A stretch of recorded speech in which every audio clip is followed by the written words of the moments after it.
आज अपनी B1 batch की पहली क्लास है, येलो बुक की फर्स्ट क्लास है। येलो बुक के कंटेंट्स पे आ जाओ। येलो बुक के कंटेंट्स में आपको 5 चैप्टर दिखेगा, देखो दिख गया, ठीक है। Today we are going to start company audit. देखो तो इसमें क्या जबरदस्त चीज लिखा हुआ है, कॉमन इन, माने ये चैप्टर अगर आप यहां कर लिए तो आपको लॉ में नहीं करना, ठीक है। कॉमन चैप्टर है और ये है एकदम धांसू चैप्टर, कंपनी ऑडिट। इसको शॉर्ट में बोलते हैं company audit. Okay, now listen to me everybody please. अपने ऑडिट के सिलेबस में, भाई बात को सुनना सब कोई, अपने ऑडिट के सिलेबस में 13 चैप्टर्स है। कितना? 1 3 13। वो जो शुरू का 8 चैप्टर है ना, वो छोटा छोटा होता है, तो वो जल्दी खत्म होता है थोड़ा, ठीक है। वो दो क्लास में, मोटा मोटी 2 क्लास नहीं तो 3 क्लास में खत्म हो जाता है। तो रेड बुक बहुत स्पीड से भागता है क्योंकि छोटे छोटे चैप्टर्स होते हैं। पर सर जी, येलो बुक के जो चैप्टर है, महा लंबे लंबे चैप्टर है। इनमें एक एक चैप्टर में 4 5 6, कंपनी ऑडिट 6, ठीक है। ऐसा है, इतना टाइम लगता है इसको पढ़ाने में। तो सब लंबे लंबे चैप्टर होते हैं इसके अंदर, ठीक है। अब ये 5 चैप्टर के बाद देखो तो एक नंबर ए क्या दिख रहा है तुमको? Vouching summary. This is summary of chapter 9। Chapter 9 बहुत लंबा होता है और ये मैं लास्ट में पढ़ाता हूं हमेशा, बिकॉज चैप्टर 9 पढ़ना मतलब लाइक गंगा में डुबकी लगाने के बराबर, निहाल हो जाओगे। चैप्टर 9 पूरे ऑडिट का चटनी है, पूरे ऑडिट का, मतलब सारा ऑडिट सब्जेक्ट पूरा खत्म करके बैठ गए, अब चैप्टर 9 में घुसोगे, फुल ऑडिट रिवाइज। इतना भयंकर चैप्टर है, मतलब it is the most useful chapter for articleship, articleship जो पास होने के बाद जाते हैं अपने, and it is most useful for exam also, ठीक है। तो चैप्टर 9 है तो बवाल। पहले ये गोबर हुआ करता था, ठीक है, मतलब ओल्ड सिलेबस में आज से 2 साल पहले इसको एक नाम दिया जाता था vouching verification. Chapter number 5 and 6 महा रद्दी चैप्टर, स्टूपिड, बवाल कर दिया इन्होंने, हटा दिया, और हटा के कमाल कर दिया, ये डाल दिया चैप्टर नंबर 9। क्या नाम लिखा? पढ़ो, अंदर में पढ़ो ना। मतलब बैलेंस शीट पीएल में एक एक आइटम में, बैलेंस शीट पीएल में एक एक आइटम में क्या क्या प्रोसीजर परफॉर्म करना, पूरा अच्छे से लिखा हुआ है। इसमें जितनी कूट कूट के अच्छी नॉलेज लिखी हुई है, फाइनल के स्टूडेंट्स को भी नहीं आती है। ये इतना अच्छा दिया हुआ है इसमें, तुमको एग्जाम में भी यूजफुल और तुम्हारा वो जो काम करने जब जाओगे उसमें भी भयंकर यूजफुल। इतना अच्छा अच्छा उसमें प्रोसीजर है, मैं सब सिखाऊंगा तुमको, ठीक है। लकीली आई हैव, मतलब वो वर्कड इन बिग 4, तो वहां नॉर्मल फॉर्म्स में क्या होता है ना, इतना प्रॉपर तरीके से प्रोसीजर फॉलो नहीं होता। बिग 4 में बहुत प्रॉपर तरीके से प्रोसीजर फॉलो होता है। तो I give you all the examples also, पूरा एकदम मस्त समझ में आएगा, और उससे एक बार में पूरा ऑडिट रिवाइज भी हो जाता है। तो इसीलिए उसको मैं लास्ट में पढ़ाता हूँ एकदम, ठीक है। फिर अपना बैच खत्म हो तो एक फुल रिवाइज मार के छोड़े, ठीक है। तो चैप्टर 9 का मैंने एक समरी भी डाल रखा है, देख रहे हो, दिख रहा है समरी? कितना पन्ना का? 6 पन्ना का है, मिला अभी नीचे। ये देखो नंबर भी क्या लिखा है, रेगुलर रेफरेंस। रेगुलर रेफरेंस में इस बुक में भी है और मेरे रेड बुक में भी है, सेम है। मैंने दोनों बुक में रखा है बिकॉज पता नहीं ना कौन सा स्टूडेंट कब क्या पढ़ रहा हो। देखो 2 चीज ऐसी है जो आपको मेरे दोनों बुक में मिलेगा, एक है ऑडिट रिफ्रेशर, ऑडिट रिफ्रेशर, वो इस बुक में भी मिलेगा। एक बार मेरे पास नहीं है, तुम देख लो पलट के अपना, कंटेंट्स के बाद वाला पन्ना में देखो ना, होना चाहिए, मिला? तो ये रिफ्रेशर यहां पे भी है, वहां पे भी है, रेड बुक में भी, ठीक है, समझे। और वैसे ये जो लास्ट वाला देख रहे हो रेगुलर रेफरेंस, इसमें तुम अपना बुक का लास्ट में जाओ, देखो तुमको मिलेगा इंटरनल कंट्रोल का डायग्राम, मिला? इंटरनल कंट्रोल ऑन परचेज, पीछे जाओ, इंटरनल कंट्रोल, तो यहां पे भी है। ये ऐसी चीजें जो दोनों में काम आता है, तो इधर भी उधर भी दोनों तरफ कवर हो जाता है। अरबी ओके? तो ये मैंने दोनों बुक में डाला है, रेड में भी येलो में भी। रेगुलर रेफरेंस ऐसा चीज है जो बार बार देखते रहने से एकदम पूरा स्पष्ट हो जाता है। और रिफ्रेशर बनाने का मकसद क्या था? जो 3 पन्ने का रिफ्रेशर तुम देखो, क्या है कि ना, ऐसा तुमने सुना होगा कि ऑडिट सब्जेक्ट में क्या होता है, अपने पढ़ते हैं भूल जाते हैं, स्टूडेंट लोग बोलता है कि पढ़े भूल गए। तो मैंने रिफ्रेशर पूरे हर चैप्टर का अच्छा अच्छा मटेरियल उठा के कंबाइन करके बना दिया 3 पन्ने में। सिर्फ 3 पन्ने में पूरा समुंदर है, 3 पन्ने में पूरा ऑडिट का समुंदर है refresher. The moment you revise it, तुम फिर से ऑडिट की जोन में आ जाओगे, पूरा याद हो जाएगा। तो दोनों बुक में डाल दिया है, ठीक है। Are be okay with this? Now today yellow book class I am going to start company audit. तो let's go to chapter number जो भी है।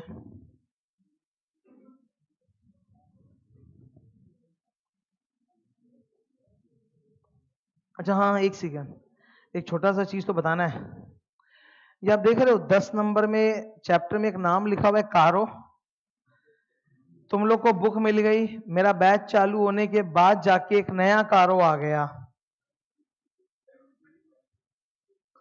कारो 2020, ठीक है, कारो 2020। तो कारो 2020 जैसे आया था, मैंने कारो 2020 के ऊपर एक वीडियो बना के डाला था, पर वो स्टूडेंट लेवल का नहीं था, वो हाई लेवल का वीडियो था। It was meant for those who are doing articleship और रियल ऑडिट, मतलब सीए लोग जो ऑडिट पे जाते हैं या जो उनके ऑडिट टीम जाती है उनके लिए बनाया था मैंने, स्टूडेंट्स लोग के लिए नहीं बनाया था। स्टूडेंट्स लोग को तो मैं तुमको पढ़ाऊंगा डिटेल में खोल के पूरा, ठीक है। कारो 20 का अलग से आई विल गिव यू नोट्स, ठीक है, बिकॉज ये बैच चालू होने के बाद ये अभी आया, 25 फरवरी का डेट है, 26 फरवरी को एमसी की साइट में चढ़ा था और उसी दिन मैंने उसका वीडियो बना के भी पुट कर दिया था कारो 20 का। But as I said it's not for your level, तुम वो सुनोगे तुमको बहुत हाई फाई लगेगा, बिकॉज वो बना ही सीए लोग के लिए। तुम देखोगे उसमें मैं पूरा इंग्लिश में बोल रहा हूँ ऑलमोस्ट। तो it was intended for chartered accountants, not for students. मैंने बोला भी ये वीडियो में कि ये स्टूडेंट लोग के लिए नहीं है, ये जो काम करते हैं ऑडिट उनके लिए। तो ये कारो का मैं अलग से हैंडल करूंगा, ठीक है। Now we come to that chapter. आ जाओ जी, इसमें कंपनी ऑडिट पहुंच गए सबको इस पन्ने में, ठीक है। सर डिस्कशन चालू करें। ये रहा कंपनी ऑडिट। ये देखो चालू करते ही क्या दिख रहा है तुमको, सेक्शन नंबर, ये है ना लॉ में भी, क्योंकि लॉ में अपना सिलेबस कहां से कहां तक है, 1 से लेके 148 है ना अपने सिलेबस में, ये बिल्कुल है। तो ये लॉ में भी है, ये ऑडिट में भी है, ये तीनों कैटेगरी के स्टूडेंट्स के सिलेबस में है। सीए है तो है, सीए का दो जगह है, जो सीए का स्टूडेंट है उसके दो जगह है, लॉ में भी और ऑडिट में भी। जो सीएमए का स्टूडेंट है उसके लॉ में नहीं है, उसके ऑडिट में है। उनका लॉ का सेक्शन 122 तक है और ये वाला उनके ऑडिट में अलग से आता है, तो उनको भी पढ़ना है। और जो सीएस हैं उनके भी लॉ में ही है। सीएस सबसे कंपनी सेक्रेटरी वालों के ऑडिट सब्जेक्ट नहीं होता है, उनके सिर्फ लॉ होता है, तो उनके लॉ में कवर्ड है। तो ये तीनों स्टूडेंट को पढ़ना है, तीनों कैटेगरी के, ठीक है। आज इस बैच में फिलहाल जो बैठे हुए हैं वो सीए सीएम में है, ठीक है, पर इस सीएस के सिलेबस में भी उनको भी कराता हूँ। ये दिख रहा है अपने को बात, 139 ऐसे करके। अभी मैं ना स्टार करूंगा, तुम लोग भी स्टार करोगे, करो।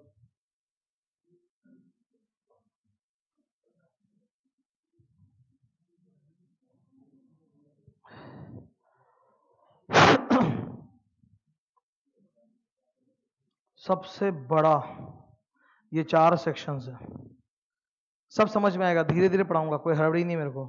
6 क्लास जाता है, एकदम पूरा डिटेल में करेंगे।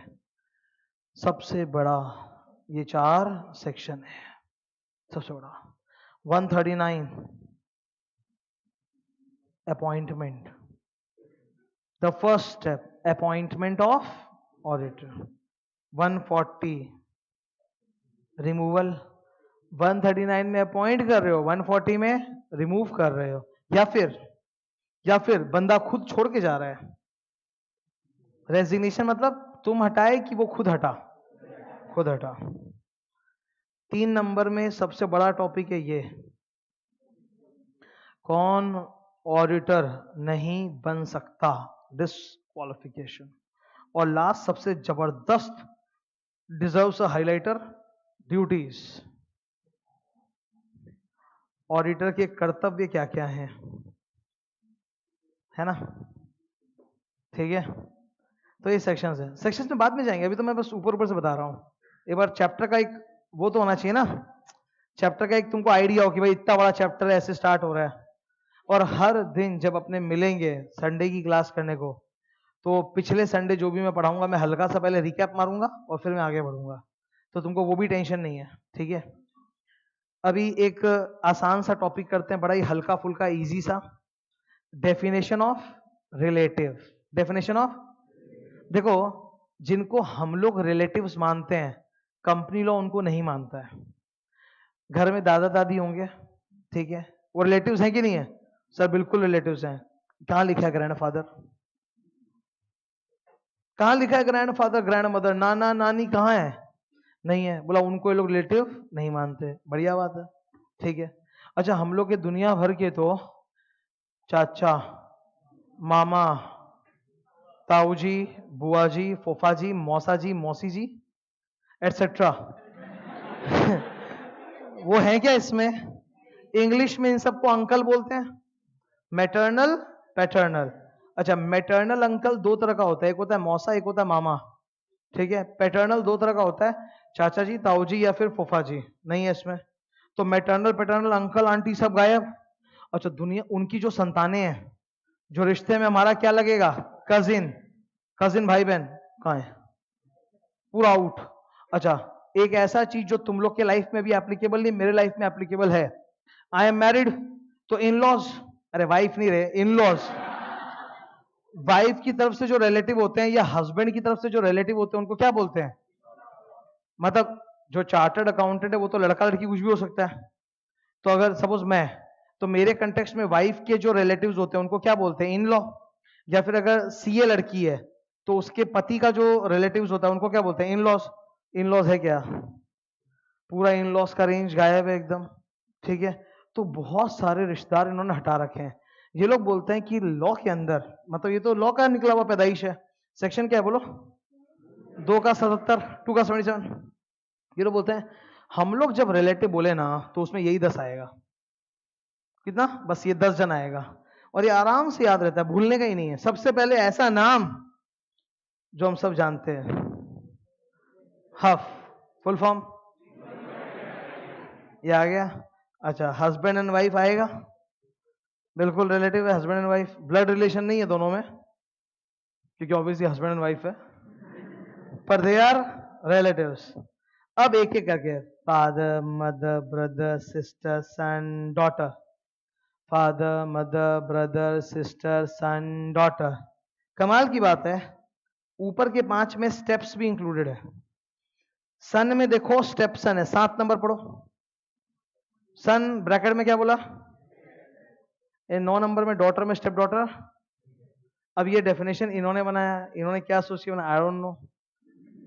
होना तो चाहिए था पर नहीं है, तो तुम यही याद रखेगा, ठीक है। तो फादर में स्टेप फादर इंक्लूडेड है। ये स्टेप्स मतलब क्या होता है?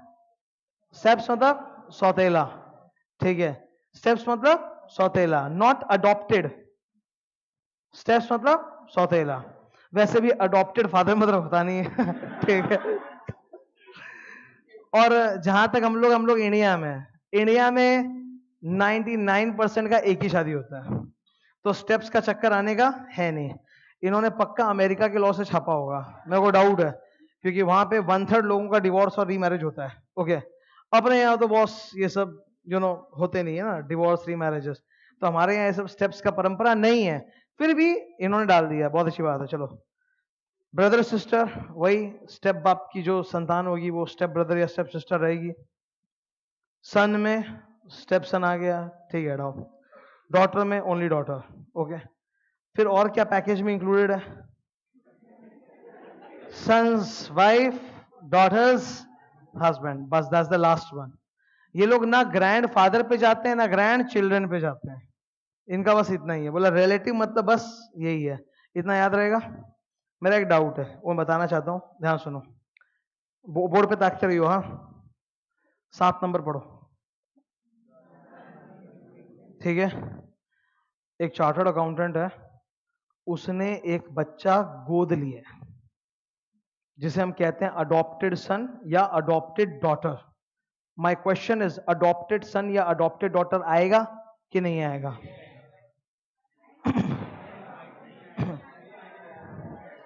अच्छा, वोटिंग कर लेते हैं, कितने जन को लगता है आएगा? आएगा।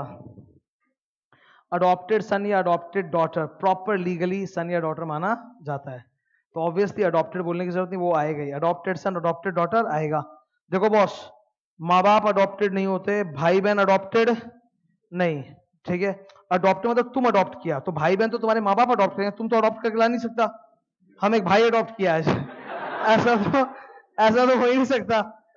इंसान अपने नीचे वाला अडॉप्ट करता है, अपने ऊपर या अपने बराबर वाले को अडॉप्ट नहीं करता। तो अडॉप्टेड तो सन या डॉटर ही हो सकता है। तो अडॉप्टेड जो होते हैं ना, वो प्रॉपर सन डॉटर माने जाते हैं, वो आएंगे। Are we clear? ठीक है।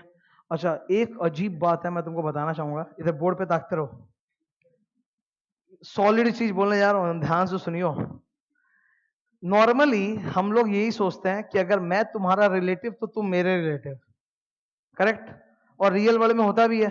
अगर मेरा कोई कजिन भाई है तो मैं भी उसका कजिन भाई लगूंगा, करेक्ट बात है ना? मेरा कोई कजिन बहन है तो मैं कजिन भाई लगूंगा, ऑब्वियसली। तो रिश्तेदारी में क्या होता है, अगर मेरा तुम्हारे से कुछ रिलेशन है तो तुम्हारा भी रेसिप्रोकल मेरे से रिलेशन है। पर यहां पे क्या है कि इनका डेफिनेशन तो छोटा सा है, तो इनके डेफिनेशन में एक अजीब चीज है। ऐसा हो सकता है कि एक तरफा रिलेशन है पर पलट के रिलेशन नहीं है, ठीक है? वो ब्लू कलर को देखो जरा भाई, डॉटर्स हस्बैंड को अपने दामाद बोलते हैं। डॉटर्स हस्बैंड मतलब दामाद। अभी एक बार सोचो, जस्ट इमेजिन करो, यू आर द सीए, ठीक है? ठीक है, मैं एक बार हर लड़कों से बात कर रहा हूं, पलट के फिर एग्जांपल में लड़की लोग को भी जाएंगे, ठीक है? अभी मैं लड़का लोग का है। तो सपोज तुम लोग सीए है एंड लेट अस से यू आर दामाद, ठीक है? तो एंड योर ससुर इज ऑल्सो सीए, ओके, दोनों सीए हो। अब मानो फ्रॉम द ससुर्स angle you are daughter's husband, तो covered in the definition of relative.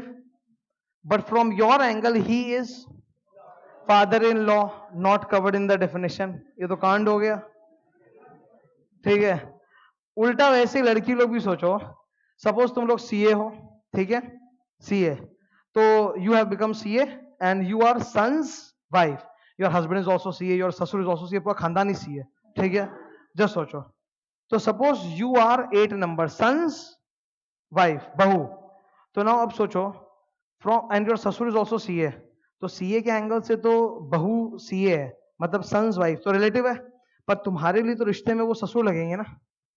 And again father in law is not, ये तो अजीब ही बात हुआ ना, रेसिप्रोसिटी नहीं है। क्या नहीं है?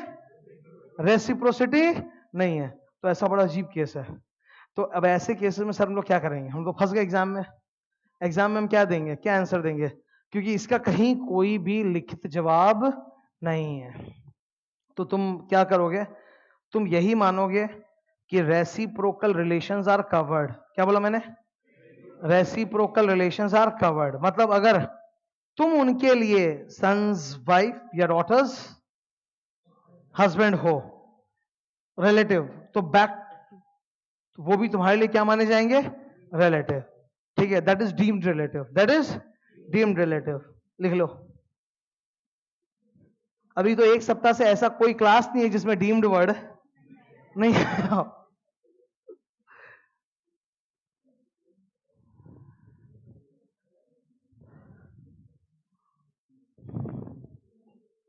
Reciprocal relations are also assumed to be relatives, like father-in-law या mother-in-law।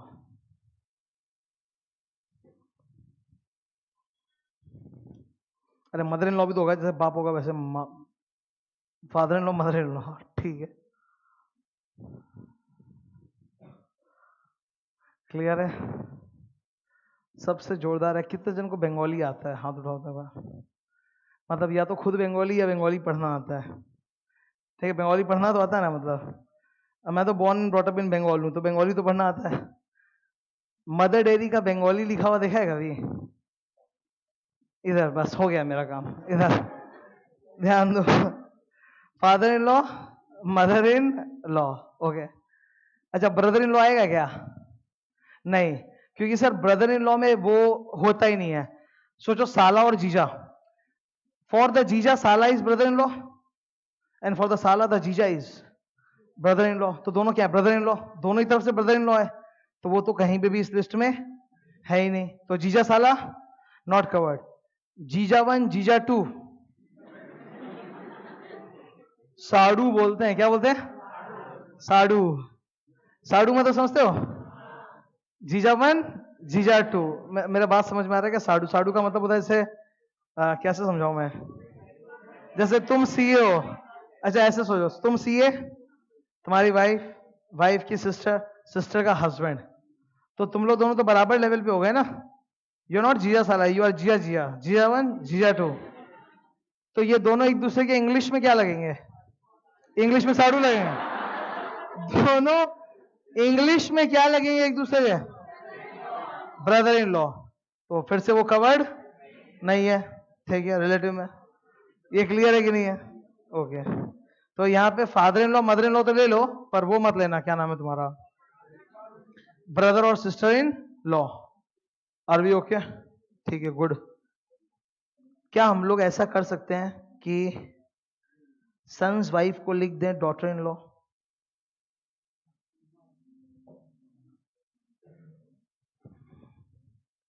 है कि नहीं?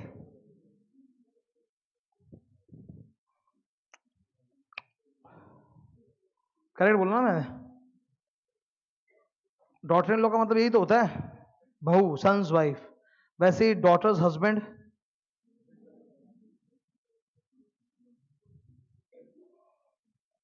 ठीक है, तो लिमिटेड एक्सटेंट तक कवर्ड है, बाकी उसके बियॉन्ड नहीं। इस पे क्वेश्चन है बॉस, इस पे भयंकर क्वेश्चन है। ठीक है, आएगा बाद में, कभी दिखाएंगे। फिलहाल रिलेटिव याद है क्या? चलो एक बार रिवाइज मार लेते हैं इसका। मैं बोलूंगा खाली, खाली मैं बोलूंगा। HUF, husband and wife, father mother brother sister son daughter. Father से सन तक स्टेप्स है, डॉटर में स्टेप नहीं है। Son's wife, daughter's husband. Very good. अब आ गया स्टार्टिंग, सेक्शन नंबर 139। क्या हुआ? बात नहीं? क्या इशू?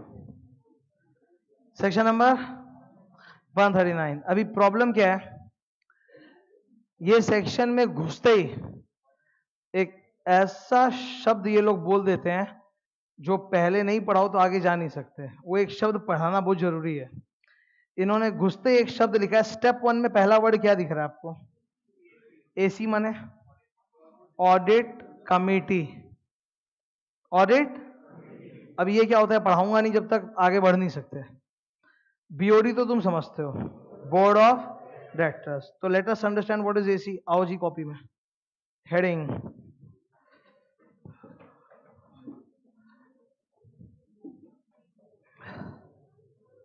ठीक है सर, स्टार्ट कर रहे हैं अपन लोग। कंपनी ऑडिट,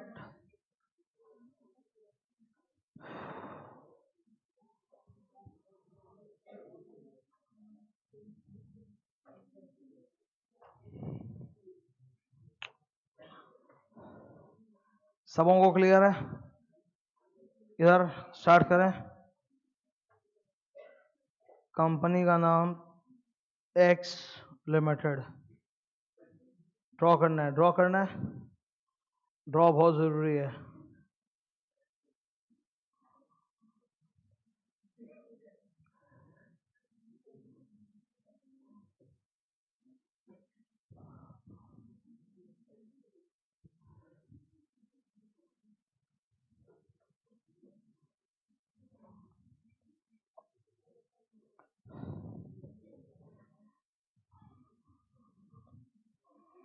अरे लिखो रे, बात नहीं।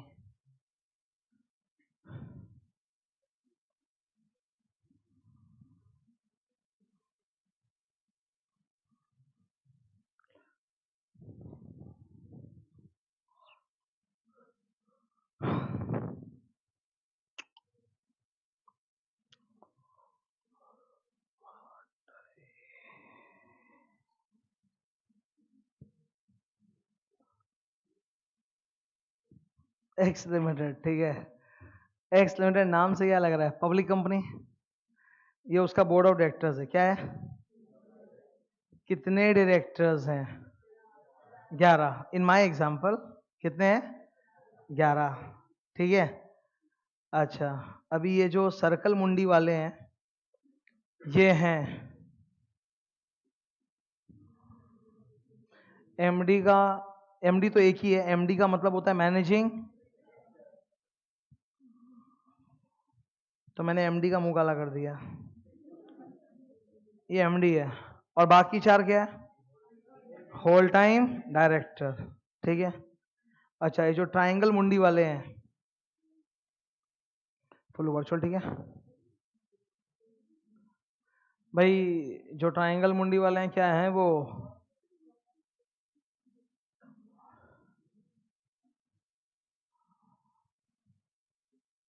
Independent directors. क्या है वो? Independent directors. ओके, क्लियर है? ये इंटर का क्लास है, मैं इंटर लेवल पढ़ा रहा हूँ, ध्यान से। वो क्या है उधर ट्रायंगल मुंडी वाले यार? Independent directors. अभी मेरा बात को सुनो तुम, ठीक है। ये इंडिपेंडेंट डायरेक्टर्स क्या होते हैं? ये लोग एक्सपर्ट होते हैं। ये लोग क्या होते हैं? एक्सपर्ट्स। ये अलग अलग डिसिप्लिन, अलग अलग फील्ड में एक्सपर्ट होते हैं, भयंकर एक्सपर्ट, भयंकर एक्सपर्ट। मतलब तुम इंडिपेंडेंट डायरेक्टर्स का प्रोफाइल देखोगे तुम हिल जाओगे, इतना भयंकर डिग्री क्वालिफिकेशन रहता है जो हमारा नहीं हो सकता। इतना अच्छा अच्छा क्वालिफिकेशन, एक्सपीरियंस, पोजीशंस, सुपर। मतलब जस्ट इमेजिन करो, मैं एक एग्जांपल देता हूं तुमको, ठीक है। एक एग्जांपल, रिलायंस के बोर्ड ऑफ डायरेक्टर्स में एक इंडिपेंडेंट डायरेक्टर है जिनका नाम है Arundhati Bhattacharya. Arundhati, she is an independent director.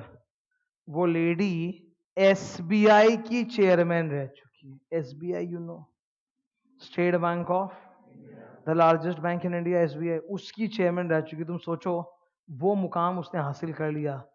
कोई कोई भी इंसान अपना करियर इतना भयंकर प्लान नहीं करता। तुम अभी अभी से बैठ जाओ अपना करियर प्लान करने को, तो भी गारंटी नहीं कि तुम एसबीआई जैसे बड़े बैंक के चेयरमैन बन पाओगे। इतना बड़ा पोजीशन, तो समझ रहे हो? जो लोग वो इंडिपेंडेंट डायरेक्टर होते हैं ना, भयंकर डिग्री, एक्सपीरियंस, क्वालिफिकेशन और पोजीशन होल्ड किए हुए लोग होते हैं। Okay, they are experts. इनका काम क्या होता है सर?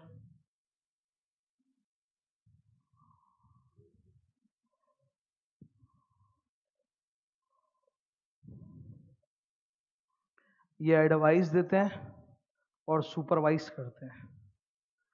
मतलब a company has to take big decisions, तो बिग डिसीजंस में ये एडवाइस देते हैं। तुम लोगों को पता नहीं होगा डिसीजन मेकिंग कितना हार्ड होता है। आपके हाथ में जितनी इंफॉर्मेशन है आप तो उसी बेसिस पर डिसीजन लेते हो, और फिर भी डिसीजन गलत। We all make bad decisions in life and then later on we regret those decisions, because decisions आप ले लेते हो और आगे बढ़ जाते हो ना, तो पीछे टर्न करना पॉसिबल नहीं होता है। मैंने ले लिया था साइंस का डिसीजन 11 में, मैं झेला हूं, ठीक है, बड़ा वाला झेला हूं एकदम। तो वो अब उसको रिवर्स तो कर नहीं सकते, ऐसा हो जाता है वो कि वो रिवर्स नहीं, और उसका इम्पैक्ट आगे तक सब चीज पे पड़ जाता है, लाइफ लॉन्ग उसका आगे तक इम्पैक्ट रहता है। मतलब तुम ऐसे जाने वाले थे, ऐसे चले गए पूरा, और मेरा तो ऐसे हुआ, ठीक है, पूरा ही उल्टा। तो डिसीजंस के लिए हमें कोई चाहिए जो एक्सपीरियंस्ड हो, जिसने वो सब हालात देखे और जो अच्छा एडवाइस दे सके। तो ये लोग एडवाइस देते हैं कंपनी को कि ऐसे करना है, इस प्रोडक्ट में जाओ, ऐसा डायरेक्शन। एंड दूसरा चीज क्या है? Supervise, vigilance. विजिलेंस का हिंदी होता है निगरानी करना, ठीक है। That is the Hindi of vigilance, निगरानी। ओके, तो हमारे पेरेंट्स हमारा विजिलेंस करते हैं, करना भी चाहिए, करते भी हैं। तुम पढ़ाई कर रहे हो सपोज अपने रूम में, तो बीच बीच में तुम्हारा भाई बहन छोटा वाला आके देख के जाता है पढ़ रहा है, और जाके रिपोर्ट देके आता है हाँ पढ़ ही रहा है, मोबाइल से खेल नहीं रहा है, जो भी मतलब पढ़ाई कर रहा है। तो निगरानी तो जरूरी है, और हर जगह निगरानी है। सीसीटीवी का काम क्या है? निगरानी, विजिलेंस। तो विजिलेंस बहुत बड़ा चीज हो गया आज के दिन। And is vigilance important? Yes, it stops negative things, it stops crime. Correct बात है. अब देखो जितने भी बड़े सिग्नल होते हैं ना, सब में सीसीटीवी कैमरा ऊपर लगा हुआ रहता है. देखना कभी कोई भी गाड़ी सिग्नल तोड़ेगी तो वो सीधा कैमरा कैप्चर हो जाता है, तुरंत मैसेज आ जाता है कि आपने सिग्नल तोड़ा, ट्रैफिक पुलिस का फाइन, या स्पीड लिमिट तोड़ा हाईवे के ऊपर, तुरंत. तो ये अच्छी चीज है कि बुरी चीज? Very nice. तो विजिलेंस जरूरी है. ठीक है. सीबीआई के एक्स डायरेक्टर श्री जोगिंदर सिंह ने कहा है कि विजिलेंस अगर तगड़ा हो गया तो करप्शन भारत से खत्म हो जाएगा. अब भारत के करप्शन की छोड़ो, कंपनी की बात करो. कंपनी में भी तो करप्शन है. करप्शन मीन्स जहां भी इंसान अपने प्रॉफिट के लिए काम करना चालू कर दे सीक्रेटली, दैट्स करप्शन. तो ये जो ऊपर में लाल ये ट्रायंगल मुंडी वाले दिख रहे हैं, इंडिपेंडेंट, इनका one of the job is vigilance. तो अभी क्या होता है ना, बड़ी बड़ी कंपनियां, कौन सी कंपनियां? बड़ी बड़ी कंपनियां, मैं नाम लिख रहा हूं.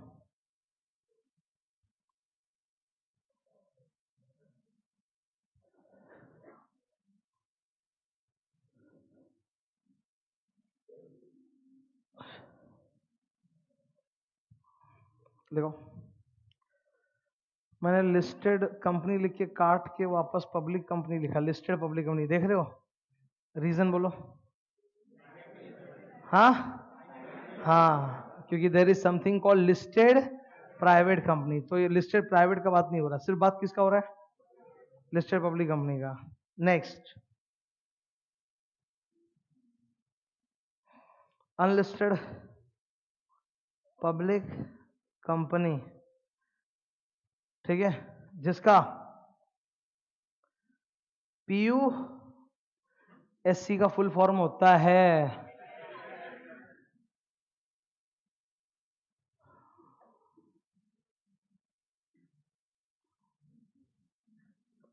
क्या होता है बोलो? Paid up share capital greater than equal to 10 crore, या फिर टीओ मतलब टर्नओवर, और कुछ हो ही नहीं सकता. टीओ मतलब टर्नओवर, मतलब सेल्स.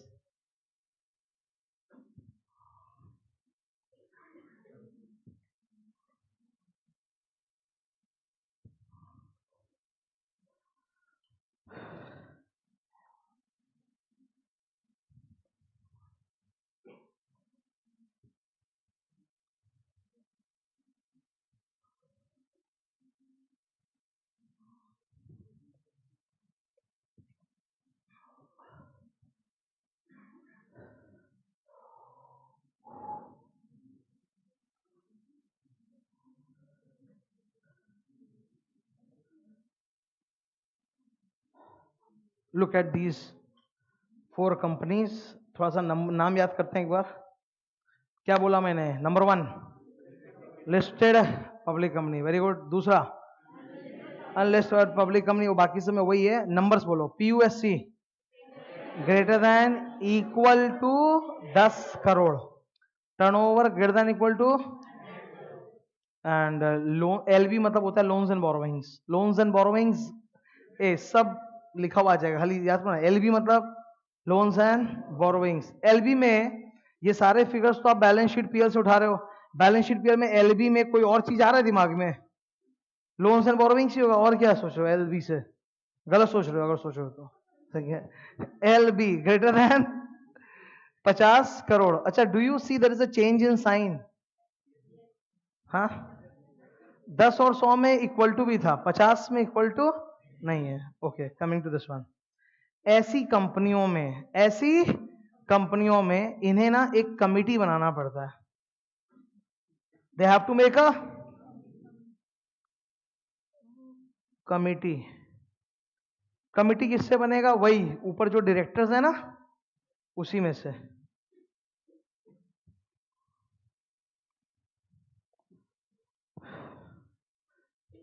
ऐसे ड्रॉ किया क्या एक बार ऊपर?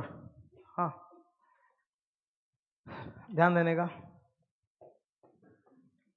ये बड़ी कंपनियां हैं, करेक्ट नो? इनको एक कमिटी बनाना पड़ेगा. कमिटी किससे निकाल के बनेगा? इन लोग से. ये देख रहे हो, इन्हीं में से मैं आदमी उठाऊंगा. ये रहा board of directors. Board of, इन्हीं में से निकलेगा कमेटी। नियम क्या है सुन लो, हम एक कमेटी क्रिएट करेंगे, ये कमेटी का मकसद है विजिलेंस। कमेटी का मकसद क्या है? विजिलेंस। बट इसको विजिलेंस कमेटी नहीं बोलते, इसको बोलते हैं ऑडिट कमेटी। अब अगर मेरा बस चलता तो मैं इसका नाम कभी ऑडिट कमेटी रखता ही नहीं, मैं इसका नाम रखता विजिलेंस कमेटी, क्योंकि when you say audit committee it confuses people, they immediately link audit to auditor, they immediately link audit to, पर एक्चुअली इनका काम सिर्फ ऑडिट ऑडिटर नहीं है, इनका काम है विजिलेंस। ठीक है, तो the better name would have been vigilance committee rather than saying audit committee. तो you will yourself imagine it as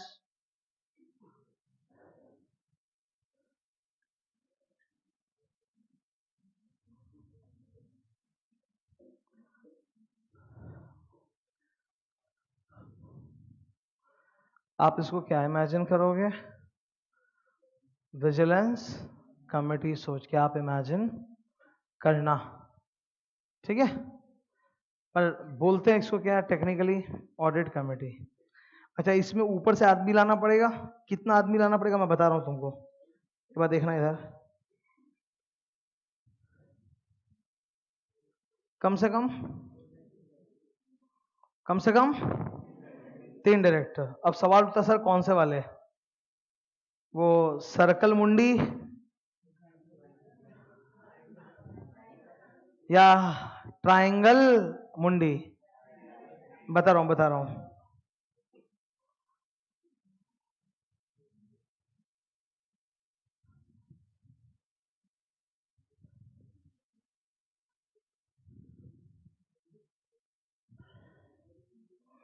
ठीक है, तो ऊपर में से कम 3 आदमी तो लेके आओ, और उस 3 में से मेजॉरिटी कौन से वाले चाहिए? इंडिपेंडेंट। तो can I make it like this?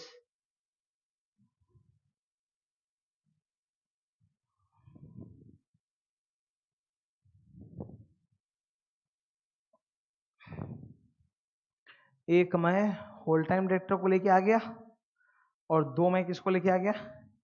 Independent. चलेगा एकदम इनके हिसाब से। और ये जो कमेटी बन गया सर, इसको बोलते हैं ऑडिट कमेटी। मतलब इसका मन में क्या सोचोगे? ठीक है, ओके। तो ये इधर देखो एक बार, इधर ये सपोज है बोर्ड ऑफ डायरेक्टर्स, तो इसमें से मैंने 3 डायरेक्टर निकाल लिया, ये बोर्ड ऑफ डायरेक्टर्स है, इसी के अंदर से 3 डायरेक्टर निकाल लिया। ये 2 लाल वाले हैं इंडिपेंडेंट, और ये ब्लू वाला है वो होल टाइम डायरेक्टर। चलेगा ये? तो audit committee is created out of board of directors. So all the 3 persons, ध्यान से, all the 3 persons in the audit committee are directors. All the 3 persons in the audit committee are directors. Now you answer me true or false. I'm asking you a question. Is the chartered accountant the auditor of the company? Is the chartered accountant the auditor of the company a part of the audit committee? Correct है ना?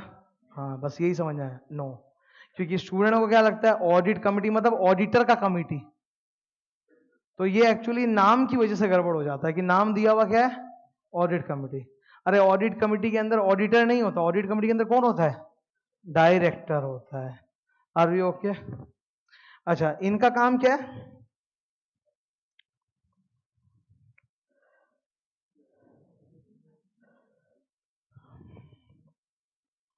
अब कहानी को आगे बढ़ाते हैं थोड़ा।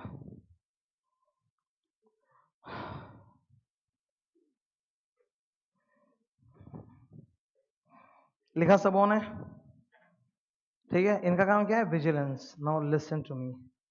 एक कंपनी के अंदर ना बहुत सारे अलग अलग तरह के ऑडिटर होते हैं। लिसन टू मी, इधर देयर इज स्टैट्यूटरी ऑडिटर। क्या बोला मैंने? स्टैट्यूटरी ऑडिटर का मैं मतलब समझा रहा हूँ। स्टैट्यूटरी ऑडिटर का बहुत सारा नाम चलता है बाजार में। You can call him statutory auditor, you can call him external auditor, you can call him financial auditor, सब नाम चलता है। Statutory auditor is basically A chartered accountant जो आपके बुक्स ऑफ अकाउंट्स को चेक करता है। क्या चेक करता है? Books of accounts. करेक्ट है, स्टैट ऑडिटर। दूसरा नाम बोल रहा हूं, क्या बोल रहा हूं मैं? दूसरा नाम इंटरनल ऑडिटर। क्या बोला मैंने? इंटरनल ऑडिटर आपके अकाउंट्स नहीं चेक करता, वो चेक करता है इंटरनल कंट्रोल। अरे वही वाला इंटरनल कंट्रोल जो मैं बाद में पढ़ाऊंगा। ठीक है, मैं इंटरनल कंट्रोल्स बाद में पढ़ा दूंगा इधर, ठीक है, एक बार उसको जाने देते हैं। तो कंपनी में इंटरनल कंट्रोल्स होते हैं, इंटरनल कंट्रोल्स को जो ऑडिट करता है उसको क्या बोलते हैं? Internal auditor. क्लियर है? टैक्स ऑडिटर से क्या समझते हो? सर जो आपका टैक्सेस चेक करता होगा, ठीक है। जीएसटी ऑडिटर, वो जीएसटी वाला टैक्स चेक करता है। टैक्स ऑडिटर इनकम टैक्स वाला करता है, और जीएसटी ऑडिटर वो जीएसटी वाला। कॉस्ट ऑडिटर, कॉस्ट अकाउंट्स क्या चेक करता है? Cost accounts is different from financial accounts. हमको 11 से लेके ऊपर क्लास तक जो अकाउंट सिखाया जाएगा वो सब फाइनेंशियल अकाउंट्स है। कॉस्ट अकाउंट्स ऐसा चीज है जो सीएमए लोग को भी नहीं सिखाया जाता, ठीक है। उनके भी सिलेबस में जरा सा होता है कॉस्ट अकाउंट्स, उनको भी नहीं समझ में आता ये क्या हो रहा है हमारे साथ, ठीक है। तो कॉस्ट अकाउंट्स को जो चेक करता है उसको बोलते हैं कॉस्ट ऑडिटर। अच्छा, एक और होता है सेक्रेटेरियल ऑडिटर। अब बोलो वो किसको चेक करता है? सेक्रेटेरियल ऑडिटर मतलब कंपनी सेक्रेटरी, वो सारा लीगल कंप्लायंस चेक करता है। क्या चेक करता है? हाँ, अरे सीएस लोग किस चीज में एक्सपर्ट होते हैं? लॉ। तो वो तो लीगल कंप्लायंस चेक करेगा, तो सेक्रेटरी ऑडिटर का मतलब होता है लीगल कंप्लायंस चेक करेगा। अगले में पॉइंट, ये जितने भी तमाम तरह के मैंने नाम लिए आप लोग के सामने ऑडिटर्स, ये एक तरह से सब कुछ चेक कर रहे हैं। तो मैं बोल सकता हूं क्या कि the auditors are like the eyes and ears of audit committee? Draw.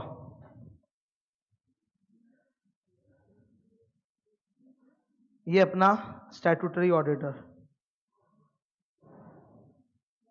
ठीक है। ये दिख रहा है क्या नीचे सबको?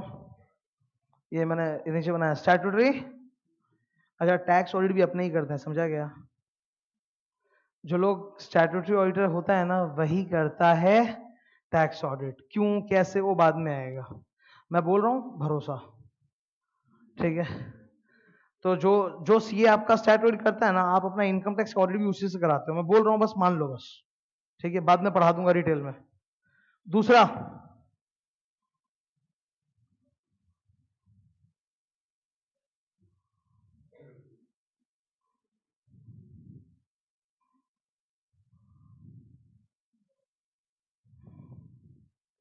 ये नीचे वाले 3 थोड़े ज्यादा फेमस होते हैं। हाँ,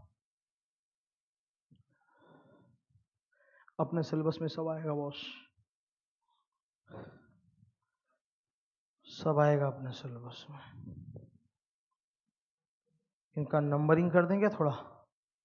statutory auditor section number 139, internal auditor section number 138, cost auditor,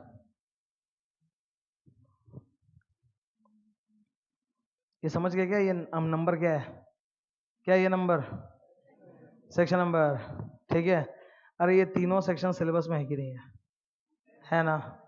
last एक और, टैक्स ऑडिटर का सेक्शन नंबर बोलो, जो मन में आए बोल दो। हाँ,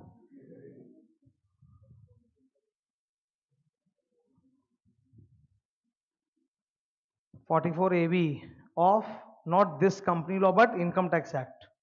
अरे टैक्स है तो इनकम टैक्स में होगा ना, वो कंपनी लॉ में थोड़ा होगा। कंपनी लॉ को टैक्स से क्या मतलब है? तो 44AB ऑफ विच एक्ट? और बाकी सारा सेक्शन नंबर कौन से एक्ट का है? Companies act. अभी समझ गए? अब सुनो, ये सब ने लिखा क्या? अभी मेरे बात को सुनो यार, ये जो 3 प्रकार के ऑडिटर आप देख रहे हो ये तो पूरा अच्छी तरह से चेक करते होंगे। ये बंदा जो है पहला वाला, ये पूरा FS means financial statements, accounts, पूरा बवाल चेक करेगा, टैक्स भी चेक करेगा। अगर इसको कोई लफड़ा मिला, he finds mistakes in the FS और मिस्टेक्स इन द टैक्स, तो किसको जाके बताएगा?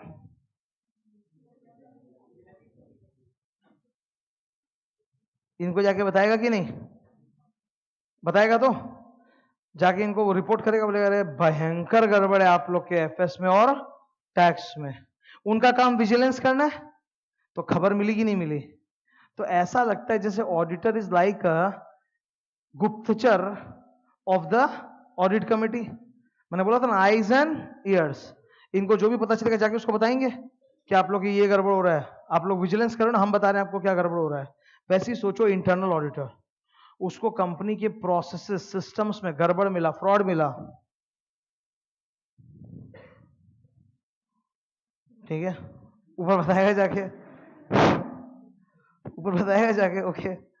वैसे उधर अपना कॉस्ट ऑडिटर, वो भी जाके रिपोर्ट करेगा, करेक्ट है ना? तो यार यहां पे एक कम्युनिकेशन होता है, क्या होता है? कम्युनिकेशन। ऑडिटर्स लोगों को जो भी जबरदस्त लफड़ा पता चलता है, किसको जाके बताते हैं? ऑडिट कमेटी को। अच्छा, और एक बात है, ऐसा भी तो हो सकता है कि कुछ बातें ऑडिट कमेटी के उन 3 डायरेक्टर्स को पता हो जो इनको नहीं पता हो, क्योंकि वो लोग तो डायरेक्टर है, बोर्ड मीटिंग में बैठता है, तो उनको तो कंपनी के अंदर का ज्यादा इंफॉर्मेशन होगा ना, तो उनको भी अगर कुछ गड़बड़ है तो वो इनको बता सकते हैं कि नहीं? एरो उल्टा दौड़ेगा।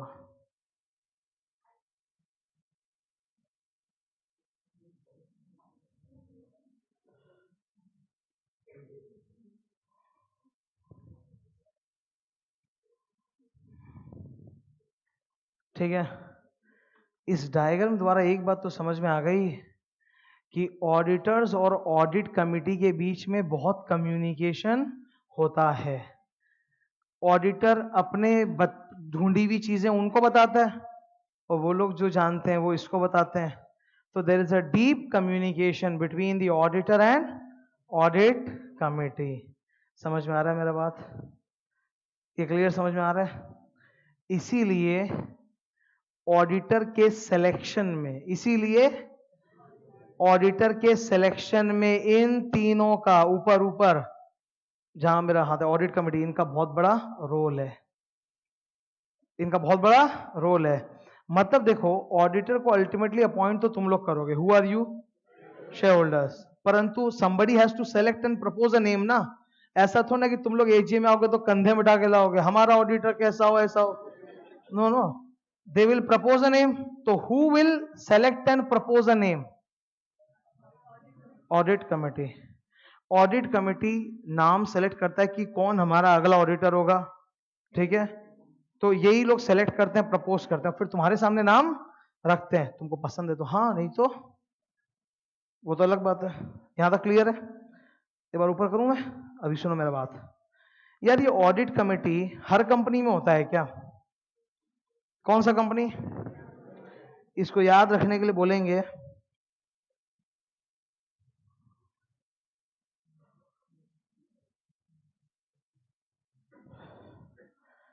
मैं मेरे को ये हमेशा याद रहता है, मैं इसको क्या बोल के याद रखता हूं? लिस्टेड 10/150, लिस्टेड, मैं ऐसे ही बोल के याद रखता हूं, लिस्टेड 10/150, ठीक है? एक बार ये सोच लेते तो फिर पूरा याद आ जाता है अंदर ये का डिटेल्स। तो ये तो इसी कंपनी में होता है। अच्छा, जो ऐसी कंपनी नहीं है जिनमें ऑडिट कमेटी नहीं होता, वहां पर ऑडिटर का नाम कौन सिलेक्ट करता है, प्रपोज करता है? Board of directors. तो जिधर ऑडिट कमेटी है उधर ऑडिट कमेटी प्रपोज करता है, और जिधर ऑडिट कमेटी नहीं है उधर बोर्ड ऑफ डायरेक्टर्स प्रपोज करते हैं एक नाम, ठीक है? अल्टीमेटली यार अपॉइंट तो तुम ही लोग करोगे, but somebody has to propose a name, ठीक है? तुम लोग आओगे, तुम लोग अपॉइंट करोगे। ऊपर कर दूं मैं? क्लियर है बेसिक्स? अभी ये सब आने वाला है, धीरे धीरे बिल्टअप हो रहा है। देखो इधर हटा दूं, नेक्स्ट चीज देखो, ये तुम लोग हो शेयर होल्डर्स,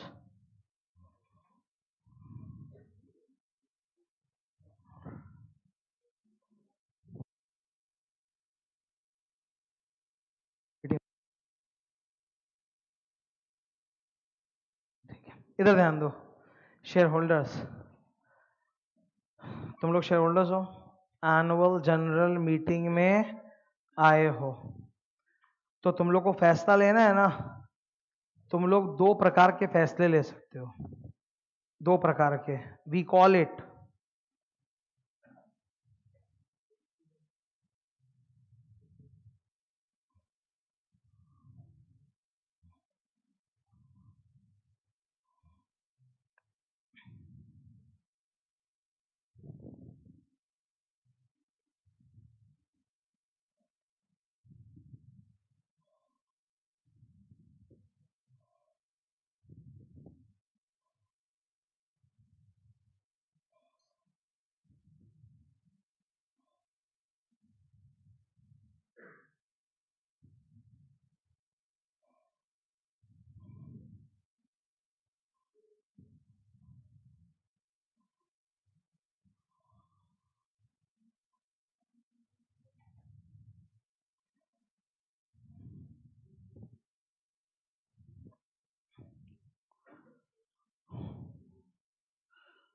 ठीक है। एक बार लिख लो, हम समझा देगा बाद में, 2 मिनट एक बार लिख लो।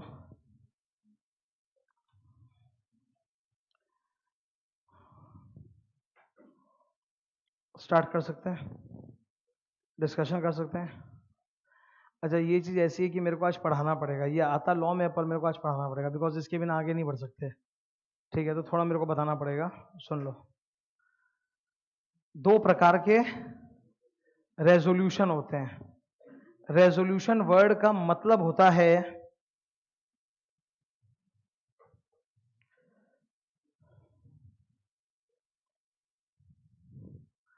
Strength of decision. जैसे सुनते हो न्यू ईयर पे अपने रेजोल्यूशन बनाते हैं, न्यू ईयर में हम लोग रेजोल्यूशन बनाते हैं अगले साल ये करेंगे।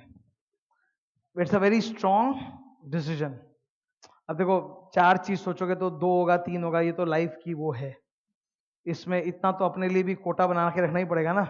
ऐसा थोड़ा ना कि हम लोग जो गोल सेट करेंगे वो अचीव कर ही लेंगे, पर कुछ तो होता ही है, ऐसा थोड़ा ना कि कुछ भी नहीं होता है। तो we make a resolution. Resolution word का मतलब होता है स्ट्रेंथ ऑफ द डिसीजन। तो अब दो प्रकार, ऊपर कर दो। अभी देखो, दो प्रकार के रेजोल्यूशन हो सकते हैं, O R, S R. Full form ordinary resolution का formula, votes in favour more than votes against. कहने का मतलब है आप लोग जो बैठे हुए हो, आप लोग में से फेवर वाले अगेंस्ट से ज्यादा हैं, बस इतना ही। That's an ordinary resolution. लेकिन उसको देखो, उसको स्पेशल नहीं, उसको तो सुपर रेजोल्यूशन बोलना चाहिए। मतलब फेवर वाले अगेंस्ट से 3 गुना ज्यादा है, फेवर वाले अगेंस्ट से 3 गुना ज्यादा है, ऐसा। That's called a special resolution. अब सर, कौन से फैसले के लिए, कौन से डिसीजन के लिए कौन सा वाला रेजोल्यूशन लगेगा, ये हम लोग ये तय करता है कंपनी लॉ। ये कौन तय करता है? वो लिखा हुआ है कंपनी लॉ में। कंपनी लॉ में प्रत्येक सेक्शन में बताया हुआ है कि यहां पे ऑर्डिनरी रेजोल्यूशन होता है कि स्पेशल। मैं आज क्या पढ़ा रहा हूं? ऑडिट। ऑडिट का प्रथम सेक्शन कौन सा? सेक्शन नंबर, सेक्शन 139 बोलता है ऑडिटर के अपॉइंटमेंट के लिए आपको ये चाहिए। ठीक है, ऑडिटर के अपॉइंटमेंट के लिए क्या चाहिए? ये वाला, appointment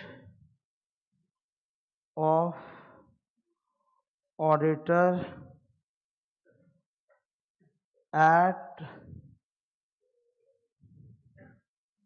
AGM is through which resolution? Ordinary resolution। तो बड़ा ही सिंपल है। तो फिर ये तो बड़ा सिंपल है। फेवर को मोर देन अगेंस्ट करने में तो ज्यादा मेहनत है नहीं ना, एक जन भी फेवर में एक्स्ट्रा हो गया खत्म। तो it's very easy to appoint auditor. तो अभी सीन ऐसा है, ये हो गया सबका। एसी या बीओडी, क्या बोला मैंने? एसी या BOD, they propose a name and you appoint him by passing OR, by passing OR. Correct है, सही है। ये सबका ड्रॉ हुआ क्या? तो अभी मैं इसको शॉर्ट में एक रिकैप मार दूं। ठीक है, एक शॉर्ट में रिकैप। हटा देंगे, बोलो। लिखना हो गया सबका पीछे भाई? ठीक है, इधर ध्यान दियो। ऑडिटर प्रपोज्ड बाय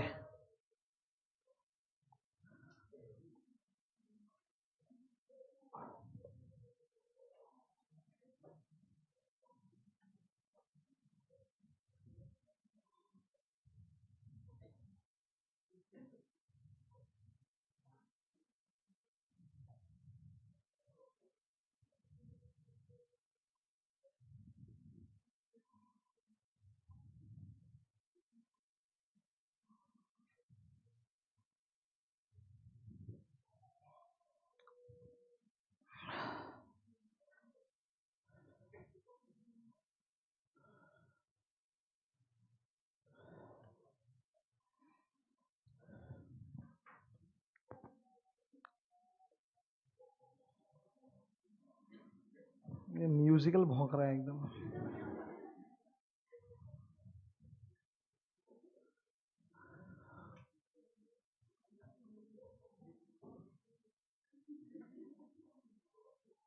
इधर ध्यान दियो। हो गया भाई? Who proposes the name of the auditor? जवाब आपके सामने, एसी या बीओडी। एसी माने ऑडिट कमेटी, बीओडी माने बोर्ड ऑफ डायरेक्टर्स। अच्छा, बड़े बड़े कंपनियों में जिनमें एसी होता है उधर एसी, जिधर एसी नहीं होता उधर BOD. And who appoints them? Share holders by passing OR at AGM. Very good, ये एक समझ में आ गया basics. So now we are in a position to start with section 139। चलो आ जाओ, अब पढ़ाना चालू, मतलब बढ़िया वाला। इसको क्लोज कर दे, क्लोज करो इसको।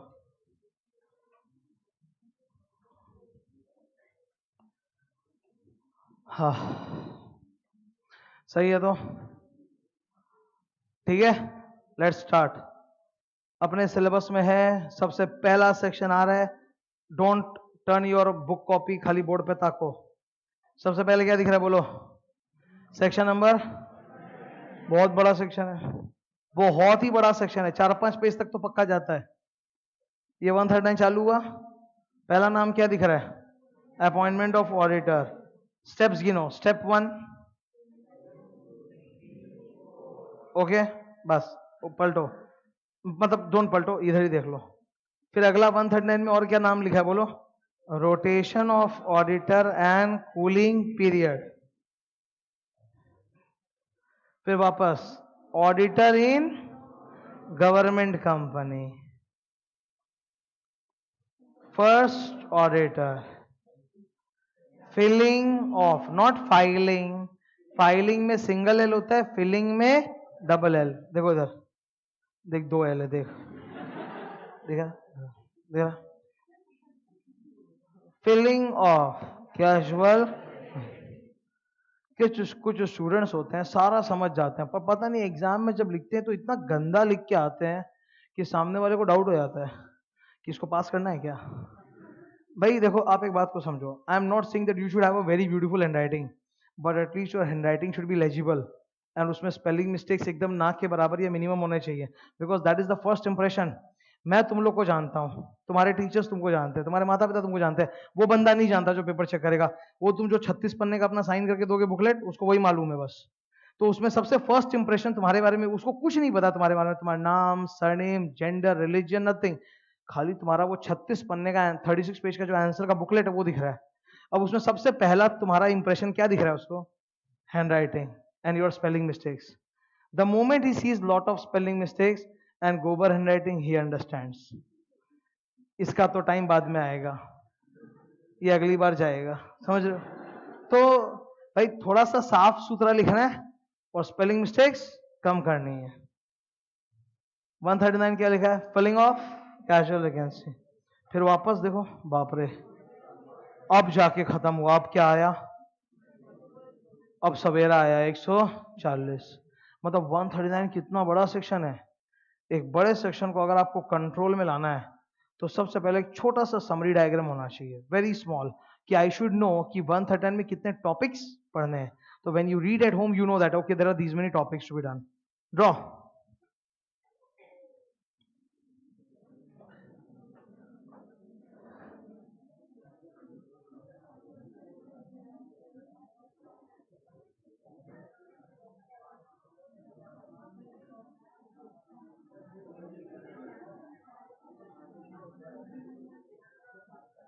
ओके, स्टार्ट करते हैं।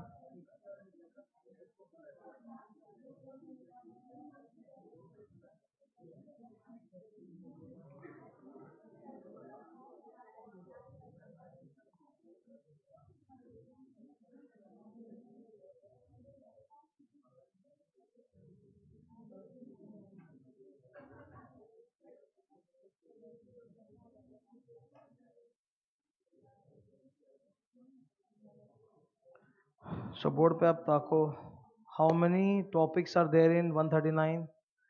6। इससे क्या ना कंट्रोल बनेगा, क्योंकि हमें सिर्फ ये सब पढ़ना थोड़ा ना है, हमें तो ये याद भी रखना है ना। तो याद तो भाई तभी रहेगा जब तुम इंफॉर्मेशन को अपने दिमाग में ऑर्गेनाइज करके रखोगे। Your mind is also like a hard disk, उसमें एकदम फोल्डर वाइज पूरा ऑर्गेनाइज करके डेटा रखना है, तब उसको निकाल पाओगे। रैंडम इंफॉर्मेशन ठूस लोगे, वो काम नहीं आएगा, भूल जाओगे एग्जाम में। तो सजा के 139 में कितने टॉपिक हैं? 6।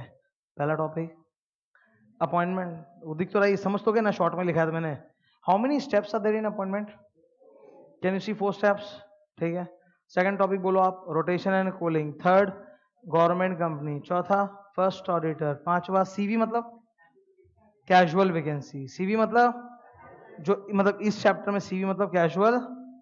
और लास्ट, रीअपॉइंटमेंट। वेरी गुड, हटा दूं इसको?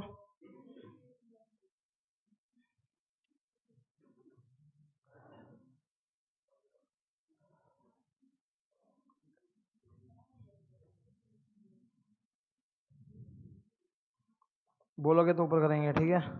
हो गया सबका? ऊपर कर दें? पीछे भाई हो गया सबका? ऊपर, अरे ऊपर कर दूं? नेक्स्ट, अब आ गया finally 4 step appointment procedure. Will do it. Diagram बनेगा, मस्त बनेगा। इधर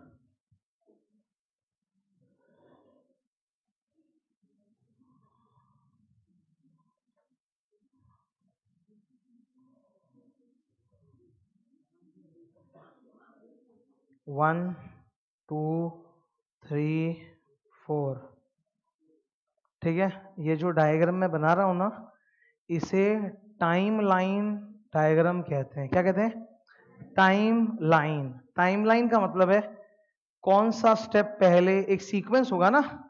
अरे बॉस, स्टेप्स का मतलब तो सीक्वेंस है। एक सीढ़ी चढ़ोगे तभी तो दूसरा, फिर तीसरा, फिर चौथा। तो एक सीक्वेंशियल स्टेप्स दिखेंगे विथ टाइम। ओके, सबसे पहला स्टेप, सबसे फर्स्ट स्टेप, मैं लिखना चालू करूं? अपने को ये चारों के नीचे ऐसे वर्टिकल, तुम देखो मैं बोर्ड पे तो ड्रॉ कर ही रहा हूं, जैसा मैं बोर्ड पे बना रहा हूं सबको वैसे लिखना है। मैं वर्टिकली लिखूंगा ऐसे चारों बगल बगल में, ठीक है। Step 1,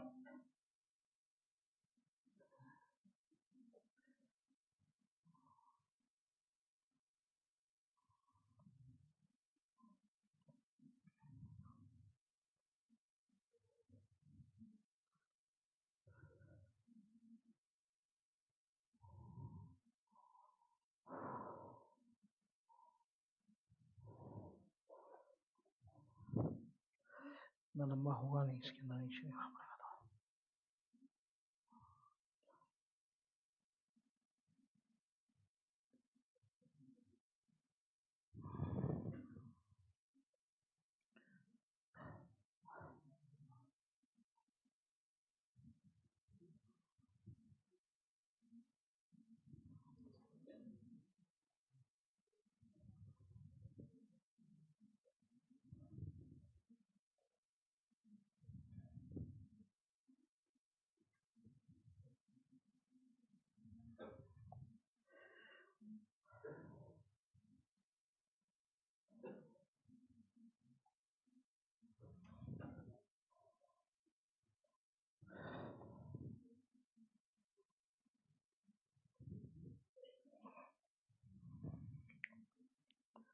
okay, visible?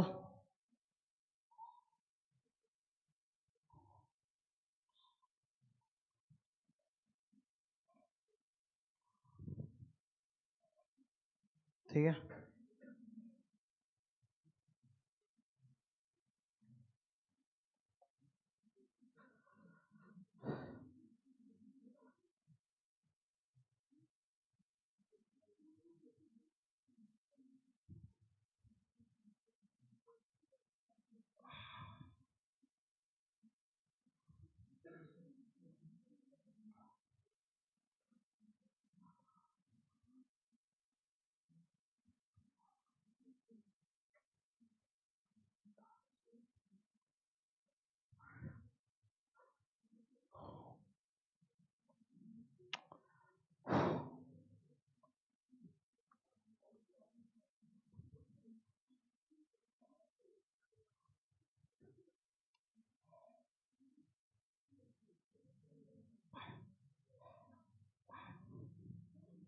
लिखा? ठीक है। अच्छा, एक बार मैं थोड़ा समझा दूं इधर सबको, इधर बोर्ड पे देखना, ठीक है? उधर दिख ही रहा है आपको बोर्ड पे। फर्स्ट स्टेप क्या लिखा है? AC/BOD, you know the full forms. Propose the name of an auditor after considering three things, QED। Now listen to me, तुम लोग मेरे को बात सुन लो। I am not going to write, I am just going to explain it to you, please listen.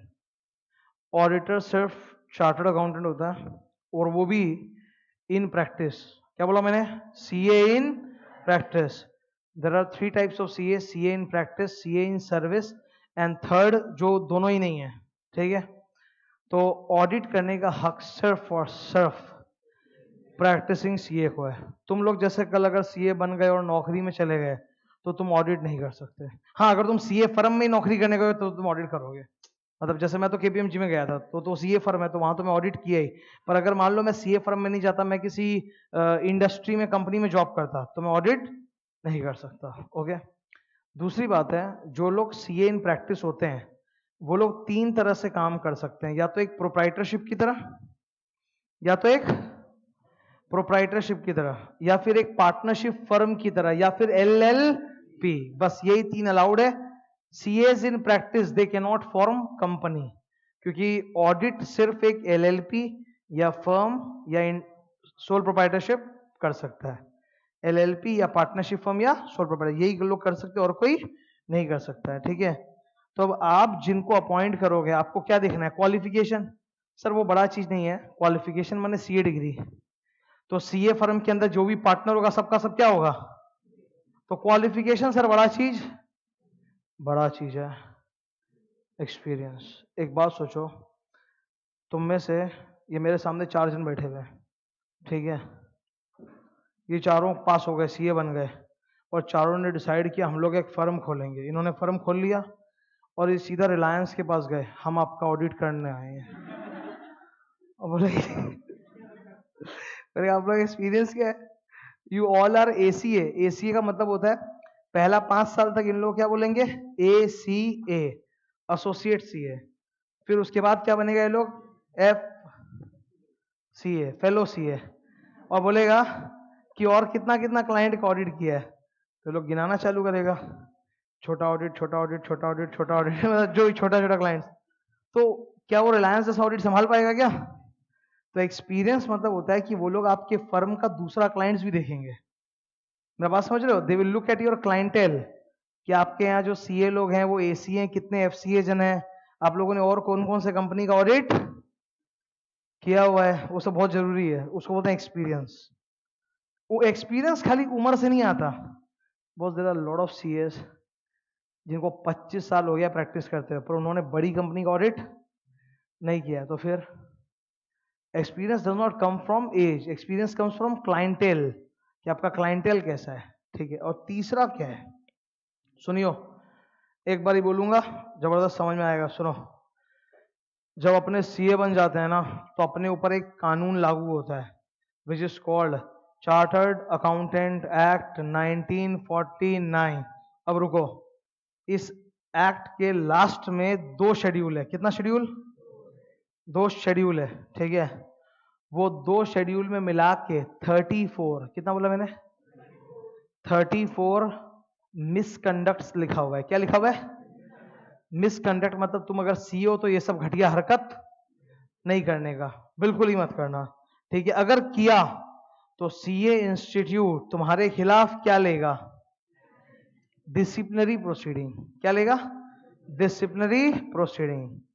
तो अगर आपने वैसा कोई गलत हरकत किया है और CA इंस्टीट्यूट आपके खिलाफ डिसिप्लिनरी एक्शन स्टार्ट कर दिया और वो चल रहा है, पेंडिंग अभी चल रहा है, तो फिर ये लोग आपको अपॉइंट नहीं करेंगे।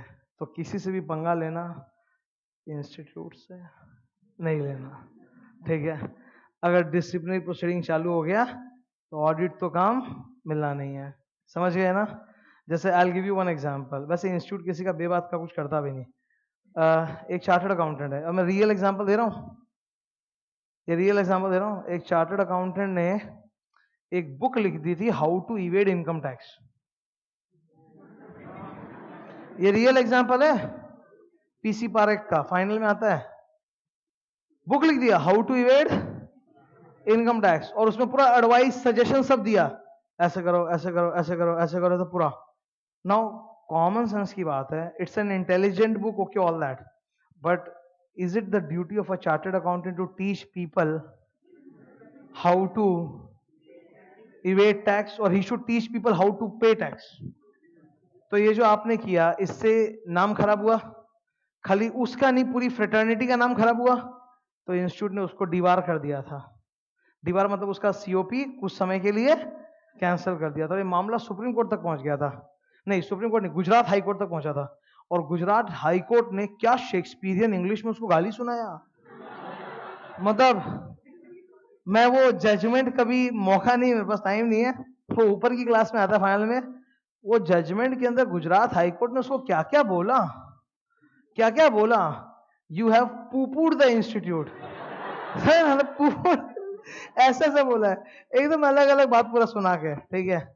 तो अगर आपके खिलाफ इंस्टीट्यूट का कोई डिसिप्लिनरी एक्शन चल रहा है तो फिर नो। अच्छा, दूसरा और एक चीज बोलूंगा, अभी अमेंडमेंट आ गया है। क्या अमेंडमेंट आया सुनो। अब एक सीए अगर गलत हरकत करेगा तो उसके खिलाफ डिसिप्लिनरी प्रोसीडिंग सिर्फ आईसीआई नहीं लेगा, एक और जन है जो ले सकता है, और वो ज्यादा बड़ा लेगा, नाफरा।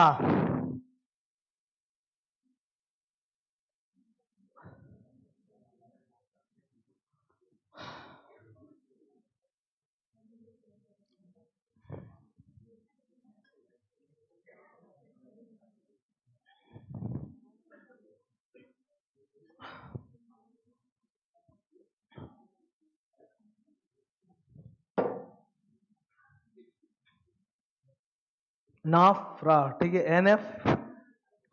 सर ये सिलेबस में क्या? हाँ है, एक दिन आएगा जब हम पढ़ाएगा। इसका सेक्शन नंबर है 132, सिलेबस में है ना, तो आएगा, इसका भी टाइम आएगा। अब सुनो, इन्होंने एक चार्टर्ड अकाउंटेंट को सेलेक्ट किया, उस चार्टर्ड अकाउंटेंट फर्म का नाम है, इन्होंने firm, listen to me very carefully, this you people may not know and you will stay confuse. हम लोग हमेशा फर्म को ऑडिटर बनाते हैं, इंसान को नहीं। मेरा बात समझ लो, पीडब्ल्यूसी इंसान है कि फर्म है? फर्म है, तो ऑडिटर पीडब्ल्यूसी है। अब पीडब्ल्यूसी का कोई एक पार्टनर होगा, सपोज राजेश, पीडब्ल्यूसी का कोई एक पार्टनर है राजेश खंडेलवाल, वो साइन करेगा, पर वो ऑडिटर नहीं है। ऑडिटर कौन है? पीडब्ल्यूसी है, समझ गए? ठीक है। ऑडिटर ईएनवाई है, ईएनवाई का कोई पार्टनर अभिषेक सिंह ही नहीं, वो ईएनवाई है पार्टनर, वो ऑडिटर है, ठीक है। लेकिन अगर सोल प्रोप्राइटरशिप है तब तो वही इंसान वही सोल प्रोप्राइटरशिप, बात हो रहा है। तो जल्दी से बड़े लेवल पे सोल प्रोप्राइटरशिप लोग काम करते भी नहीं। बड़े लेवल की जो कंपनी है वो काम किसी सीए फर्म को या एलएलपी को देते हैं, ठीक है, प्रोप्राइटरशिप को देते भी नहीं है। अभी सुनो, खाली नाम ही तो प्रपोज हुआ है। इन्होंने एक फर्म का नाम प्रपोज किया, बहुत ही मशहूर फर्म दिल्ली की, केजरीवाल एंड एसोसिएट्स, ठीक है। इन्होंने प्रपोज कर दिया, बोला यही हमारा ऑडिट करेंगे, ठीक है। अपॉइंट तो शेयर होल्डर करेगा आके बाद में। बिफोर अपॉइंटमेंट ये लोग उस सीए फर्म एलएलपी से क्या लेंगे, इधर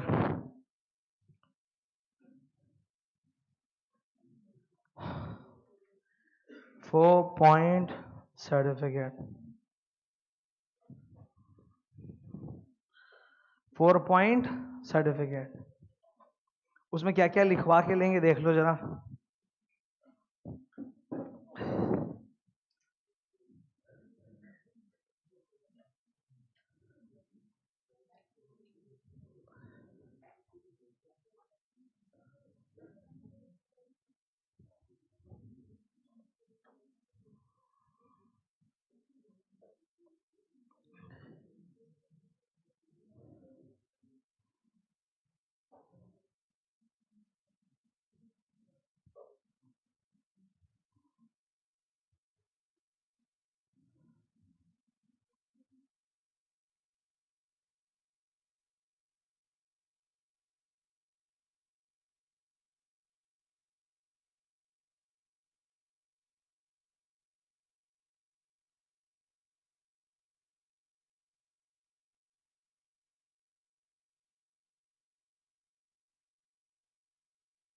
ये 4 पॉइंट पर ना क्वेश्चन आया हुआ एग्जाम में, बोलता क्या लिखा के लेंगे, बोला ये लिखा के लेंगे। पहला, अच्छा इसमें से कुछ चीज ऐसा है जो बाद में और डिटेल में आएगा, अभी हल्का सा बता देता हूँ, ठीक है। सबसे पहले वो लोग लिख के देगा कि हम लोग नॉट डिस्क्वालिफाइड, क्या नॉट, हाँ हम लोग disqualified under section 141, under section 141 बाद में आएगा, तो अभी तो 139 चल रहा है। बोला हम लोग 141 में डिस्क्वालिफाइड नहीं है, बहुत बढ़िया। सेकंड, हमारा जो भी अपॉइंटमेंट होगा वो एज पर कंपनीज एक्ट होगा। अभी देखो कंपनीज एक्ट में अपॉइंटमेंट के सारे टर्म्स एंड कंडीशन सब लिखे हुए हैं जो धीरे धीरे आएंगे। बोला हमारा जो भी appointment as per companies act होगा। थर्ड, विद इन, अभी सीलिंग लिमिट क्या होता है, एक सीए 20 कंपनी का ऑडिट कर सकता है, एक सीए 20 कंपनी का ऑडिट कर सकता है। क्वेश्चन, हमारे सीए फर्म के अंदर 6 पार्टनर्स हैं, how many audits we can do, 20 या 120, 120, 20 पर सीए, 20 पर पार्टनर, 20 पर पार्टनर मतलब 6 पार्टनर तो कितना 120, तो हमारा लिमिट के अंदर है हम लोग का, और मतलब we have something left in the limit, हमारा लिमिट क्रॉस नहीं होगा, 20 का लिमिट होता है, उससे ज्यादा आप ऑडिट नहीं कर सकते। लास्ट वाला, लिस्ट ऑफ, ये देख लो इधर भी था इधर भी है इधर भी था। अब आप ही सोचो आपके खिलाफ पेंडिंग डिसिप्लिनरी केस चल रहा, आपको लेगा? आप लिख के दियो हाँ हम ही तो वो मशहूर हैं, वो हम ही हैं, बोला नो, फिर आप रहने दो जी, फिर हम लोग केजरीवाल एंड एसोसिएट के बदले टिबड़ी वाले एंड एसोसिएट के पास जाएंगे। करेक्ट है ना, करेक्ट, समझ रहे हो बात को? तो लिस्ट ऑफ डिसिप्लिनरी केस। अच्छा सुनो, एक जस्ट मेरा एक छोटा सा बात, कोई सीए फर्म के खिलाफ 2 साल पहले कोई डिसिप्लिनरी केस चला था जो सलट गया, सलट मतलब खत्म हो गया, तो वो यहां पे आएगा क्या? कौर से देखो दोनों जगह लिखा हुआ है हाईलाइट।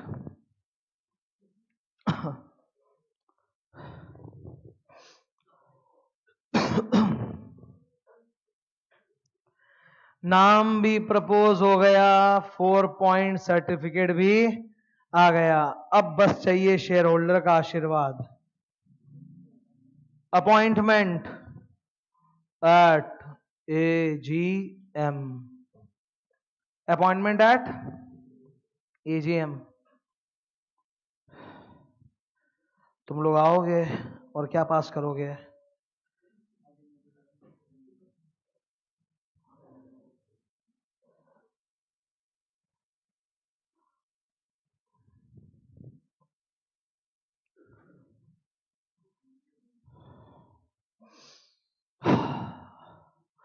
ऑडिटर के अपॉइंटमेंट के लिए क्या पास होता है, OR की SR?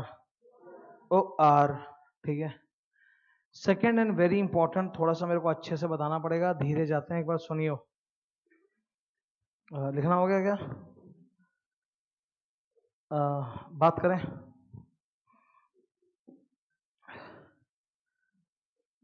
थोड़ा सा इंपॉर्टेंट है, सुन लेना, मैं इसको याद करने का टेक्निक भी सिखा दूंगा, ठीक है, खाली एक बार फोकस करना। एवरीवन वांट्स टू नो कि ऑडिटर का टेन्योर क्या होता है। टेन्योर मतलब पीरियड ऑफ अपॉइंटमेंट, मतलब कितने साल के लिए। तो ऐसे तो ब्लैंक एक झटके में इसका आंसर है, but that is not the way you right in audit paper. Audit paper में ऐसे मत लिख के आ जाना 5 साल, ठीक है, ऐसा बिल्कुल मत लिख देना, ठीक है। इन्होंने दिल्ली में जब इलेक्शन हुए थे तो नारा भी होना था 5 साल केजरीवाल, तो ऐसा तुम मत लिख के आ जाना एग्जाम में।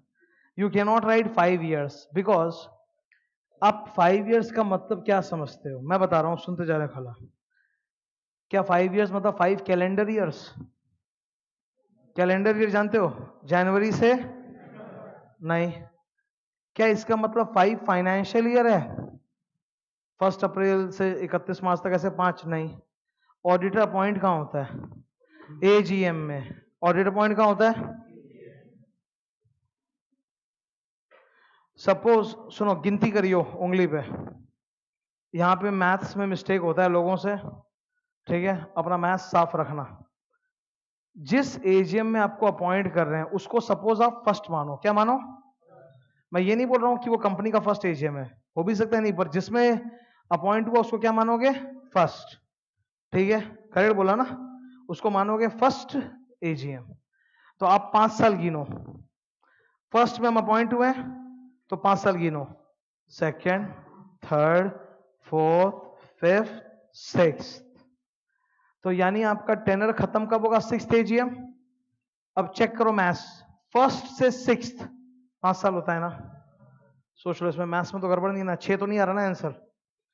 फर्स्ट एजीएम में अगर अपॉइंट हुए हो तो 6th एजीएम तक कितना साल हुआ?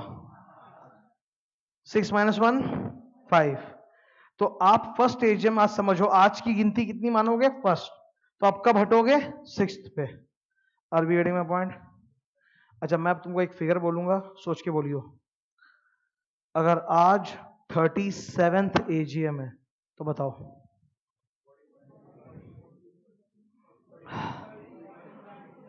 आज 37th एजीएम है कंपनी का, तुमको आज अपॉइंट किया, तो मेरे को बताओ लास्ट आंसर क्या आएगा? 42 की 43?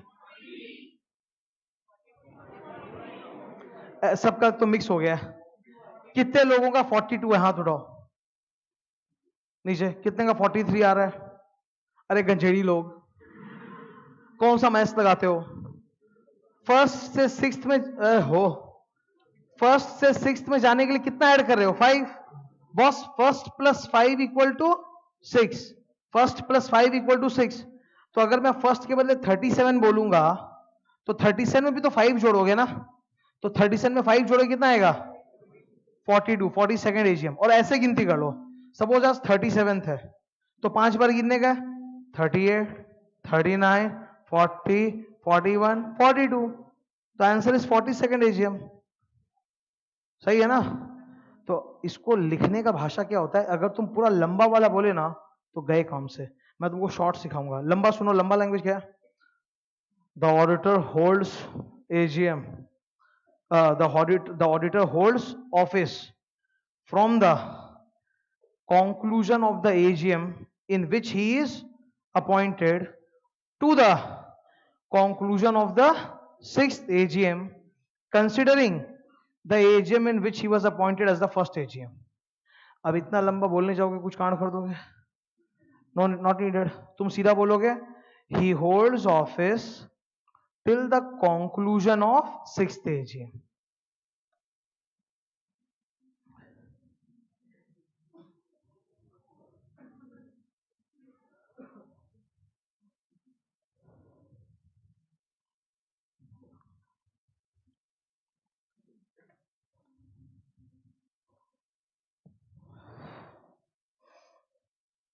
He holds office till the conclusion of 6th AGM.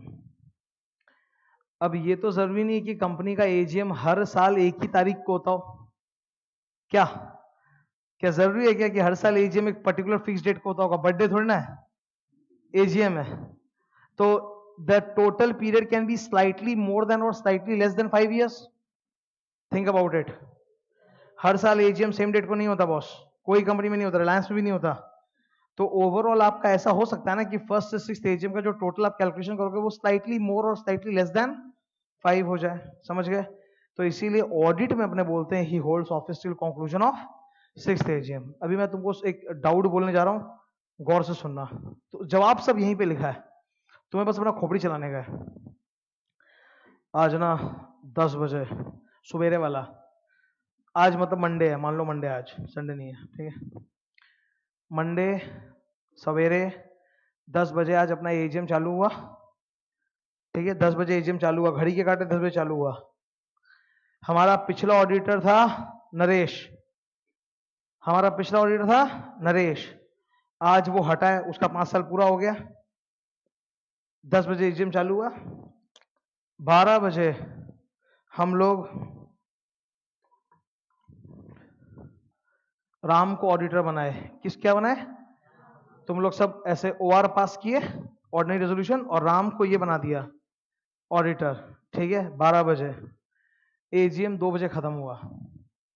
AGM 4 घंटे का था, 10 बजे से लेके 2 बजे तक, ठीक है? पुराना ऑडिटर नरेश, नया ऑडिटर राम, ठीक है? राम को अपॉइंट करने के लिए ओआर कितने बजे पास हुआ था? 12 बजे दोपहर को, एकदम घड़ी काटे। ठीक है, मेरा क्वेश्चन है राम का पीरियड कब से स्टार्ट होगा? 10 बजे या 12 बजे या 2 बजे? यूनानिमस आंसर 2 बजे, क्योंकि यहां क्या लिखा है? नरेश कितना बजे हटेगा? 2 बजे। अरे जब हटेगा तभी तो वो लगेगा। तो नरेश कितना बजे हटेगा? 2 बजे। तो राम कितना बजे से लगेगा? 2 बजे से। ठीक है, इस पे क्वेश्चन आया है, इस पे एग्जाम में क्वेश्चन आया। तुम इमेजिन करो ये लोग कितना परफेक्शन चाहते हैं तुमसे।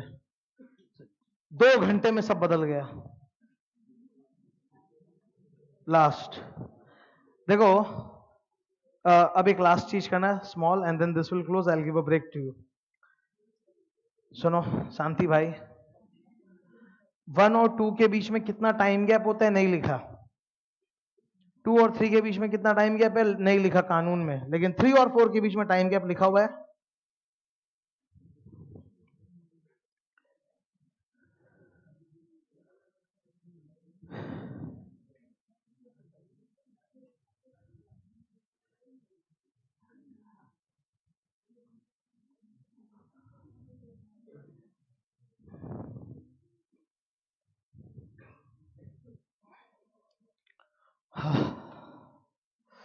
ठीक है,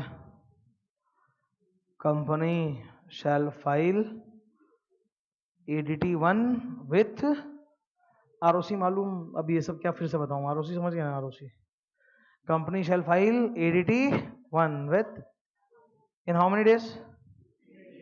15 दिन। नॉर्मली ROC में कोई भी चीज 30 दिन में जमा होता है। यहां form number ADT is the short of audit. Audit का छोटा किया, क्या बना? ADT। इस चैप्टर में 4 फॉर्म आएंगे, ADT 1 2 3 4। अभी 1 से बोनी हो गया अपना। ठीक है, ये क्लियर है? These are the steps for appointment. आओ जी फटाक से देख लेते हैं बुक से।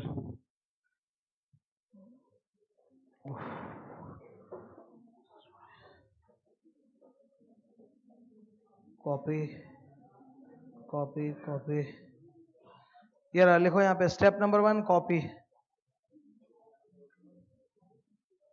ठीक है, स्टेप 2 कॉपी, स्टेप 3 स्टेप 4 सब कॉपी। ये 11 नहीं लिखा है, ये वो कॉपी का सिंबल है, कॉपी।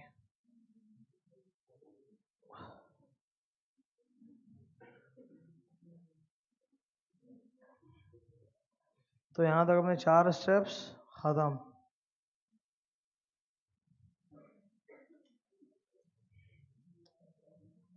सही है, तो ऑडिटर के अपॉइंटमेंट का चारों स्टेप क्लियर है। अभी ऑडिट कमिटी क्या होता है वो भी क्लियर है। ठीक है, अच्छा अक्सर एक स्टूडेंटों का डाउट आता है कि ये जो टाइमलाइन डायग्राम बनाया ऐसा बना सकता है कि एग्जाम में? हाँ, first of all it is not a diagram. इस डायग्राम में कोई पिक्चर विक्चर दिख रहा है आपको? पूरा तो टेक्स्ट लिखा है, बस ऐसे लिखने की वजह ऐसे लिख दिया वर्टिकली, चलेगा? इससे क्या समझ में बहुत बढ़िया आता है। स्टेप 1 2 3, 15 दिन बाद 4। 1 2 3 के बीच का टाइम लिखा हुआ नहीं कानून में, 4 का लिखा हुआ है 15 दिन के अंदर। सबको क्लियर है? ब्रेक के बाद विल कंटिन्यू। हाँ जी, स्टार्ट करते हैं। एक दो डाउट्स बहुत अच्छे शानदार टाइप के आए मेरे को, मैं बता देता हूँ।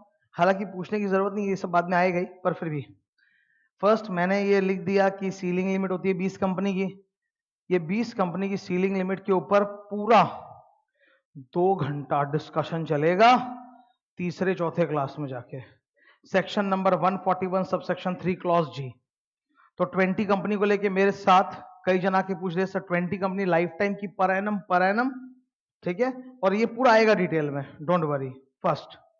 सेकंड, एक डाउट मेरे पास आया जो बहुत ही बेसिक टाइप का डाउट था कि सर मान लीजिए एक प्राइवेट कंपनी है, उसमें 2 ही डायरेक्टर्स है, 2 ही शेयर होल्डर्स है, same person, mister A and mister B are share holder and they are the directors. तो वो लोग तो किसी भी सीए को लेके आ जाएंगे और जो भी नकली वकली अकाउंट्स बना के साइन करा लेंगे। देखो, वो 2 डायरेक्टर्स भले ही बदमाश हो, पर जो सीए है वो जब ऑडिट रिपोर्ट साइन करता है तो वो अपना सोच समझ के साइन करता है। बड़ी मेहनत से डिग्री आता है। और उस डिग्री के दम पे ही वो सीए प्रैक्टिस कर रहा है। मैं टीचर हूं, मेरे लिए सीए वाली डिग्री उतनी रेलेवेंट नहीं, रेलेवेंट तो है, कैसे छोड़ दें, मर मर के आया, ठीक है, पर मुझसे ज्यादा इंपॉर्टेंट सीए डिग्री किसके लिए है? प्रैक्टिस वाले के लिए, वो कमाता ही उससे है। तो वो ऐसे कोई बहुत बड़ा आप कांड करके रखोगे और वो साइन मार देगा, ऐसा होने का नहीं है, वरना बाद में कल को कुछ भी अगर गड़बड़ निकला तो बुरी तरह से मरेगा वो। समझ रहे हो बात को? तो ऐसा नहीं होता कि सीए को आप खरीद के जेब में डाल के घूम लियो। तुम लोग सीए बनने वाले, तुम ही अपने बारे में, अपनी ईमानदारी, अपनी इंटेग्रिटी के बारे में ऐसा घटिया सोचोगे तो गांव तो सोचेगा ही ना। तो ऐसा मत सोचना, ठीक है? और ये होता भी नहीं रियल वर्ल्ड में। रियल वर्ल्ड में सीए लोग अपने इतना बड़ा रिस्क कभी अपनी छाती पे नहीं लेगा, मैं बता रहा हूं, ठीक है? नेक्स्ट एक जो डाउट आया, कौन वो 2 लड़की में से डाउट पूछी थी, मैं भूल गया, क्या डाउट पूछा था, बोलो, भूल गया। हाँ, ऑडिटर कौन होता है? ऑडिटर फर्म होता है, जैसे I give you one example, KPMG एक फर्म है, एलएलपी। केपीएमजी के अंदर एक पार्टनर है सेतु रमन, लेट्स से सेतु, ठीक है? तो देखो जी, who is the auditor? KPMG, but who will sign? Setu, ठीक है? क्वेश्चन, ये क्वेश्चन एक्चुअली B2 या B3 का है। ऑडिट फाइल जो होता है ना, ऑडिटर मेहनत करके ऑडिट फाइल बनाता है। Audit file is the property of the firm KPMG, not of the partner, ठीक है? मैं जैसे फॉर एग्जांपल, मैं केपीएमजी में सीए टीम का मेंबर था, ऑडिट टीम का, तो मैं जब वहां से छोड़ के निकला तो मुझसे डिक्लेरेशन वगैरह साइन कराया जाता है कि जो भी डॉक्यूमेंट्स इंफॉर्मेशन आपके पास, आपको हाथ लगे क्लाइंट का इंफॉर्मेशन, वो आप कभी भी किसी के साथ भी लाइफ में शेयर नहीं करोगे। All that audit work paper is the property of the firm. कल तुम लोग भी जब काम पे जाओगे, आर्टिकलशिप करोगे, तो तुम्हारे पास भी ऑडिटर जितना पावर है। तुम ऑडिटर के बिहाफ में ही तो जा रहे हो, डॉक्यूमेंट चेक करने को, सब कुछ चेक करने को। तो तुम जो भी वर्क पेपर बनाओगे वो तुम्हारा प्रॉपर्टी नहीं हो, किसका है वो? फर्म का प्रॉपर्टी है, ठीक है? और तुम वो किसी के साथ भी बाहर शेयर नहीं कर सकते। क्लियर? बोलो।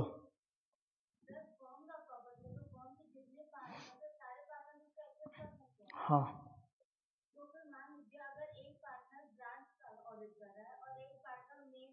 अब देखो ये सेकंड वाला क्वेश्चन गड़बड़ है, ऐसा नहीं होता जो तुम बोली ना, ये गड़बड़ क्वेश्चन है, तो इसके लिए तुमको थोड़ा वेट करना पड़ेगा, ये बाद में आएगा। क्लियर? ये नहीं हो सकता। व्हेन आई से प्रिंसिपल, ये एक अलग क्वेश्चन पूछ रही है जिसका आज से कोई रेलेवेंट नहीं, फिर मैं बताता हूँ।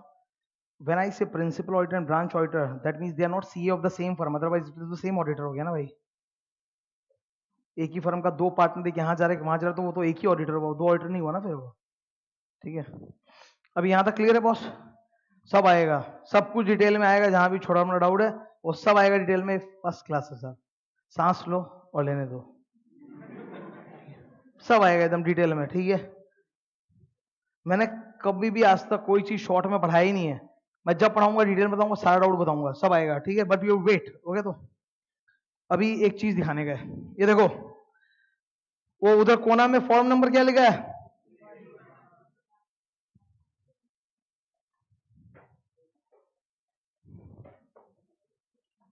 क्या लिखा है बोर्ड पे? फॉर्म नंबर 81, ठीक है? ग्रीन पढ़ो तो जी। Notice to ROC by company for appointment of auditor, बहुत ही बढ़िया। आपको यहाँ पूरा डिटेल्स देना पड़ेगा, आपको यहाँ पूरा डिटेल्स देना पड़ेगा कंपनी के बारे में। ये देखो इधर, फॉर्म का लैंग्वेज इंग्लिश चाहिए कि हिंदी चाहिए? इंग्लिश चाहिए, हिंदी तो समझ में नहीं आएगा, मतलब ऐसा नहीं बोल रहा, बहुत जन को हिंदी समझ में बहुत अच्छी आती है। 1A, ठीक है? 1A में क्या लिखा है बोलो तो? सिन नंबर, कंपनी का कॉर्पोरेट आइडेंटिफिकेशन नंबर। 2 नंबर में क्या लिखा है? Name of the company, address, email ID of the company, nice. 3 का A, whether the company is falling under any class of company under 139 का 2, ये क्या है? ये है rotation of auditor. I will show you just, ये देखो, ये हेलो हेलो नंबर पर बोर्ड पे क्या लिखा? 139 का 2 दिख रहा है, ये रहा वो क्लास ऑफ कंपनी, देखो अच्छा ये अलग है, इसको लिस्टेड 10-150 नहीं है, गौर से देखो ये क्या है, लिस्टेड 10-50-50, ये कुछ और है, पढ़ाया नहीं, बाद में पढ़ाऊंगा, जिस बता दिया। हाँ, nature of appointment, first appointment या सेकंड अपॉइंटमेंट, वो जानना चाहता है, बिकॉज जनरली एक ऑडिटर को ना 5-5 साल के 2 साइकिल के लिए लगा सकते हैं, तो पहला वाला साइकिल है कि सेकंड वाला साइकिल है, वो जानना चाहता है। जॉइंट ऑडिटर अपॉइंट किया है क्या, वो अभी नहीं, बाद में सीखेंगे, ऐसा बहुत कुछ इसमें जो बाद में आएगा, ऑडिटर का पूरा डिटेल्स देना पड़ेगा, ठीक है।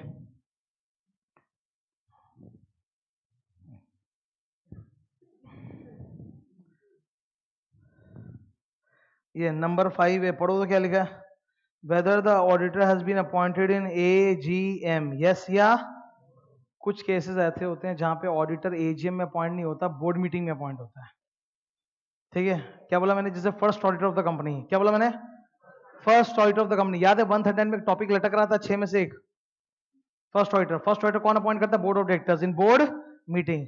और तुमको कमाल बताता हूं, गवर्नमेंट कंपनी में ऑडिटर अपॉइंट करता है CAG, controller and auditor general of India. हाँ भाई लोग प्लीज ध्यान देना तुम लोग। So I was telling you whether the auditor has been appointed in AGM, sometime maximum time AGM में होता है, शेयर होल्डर्स करते हैं।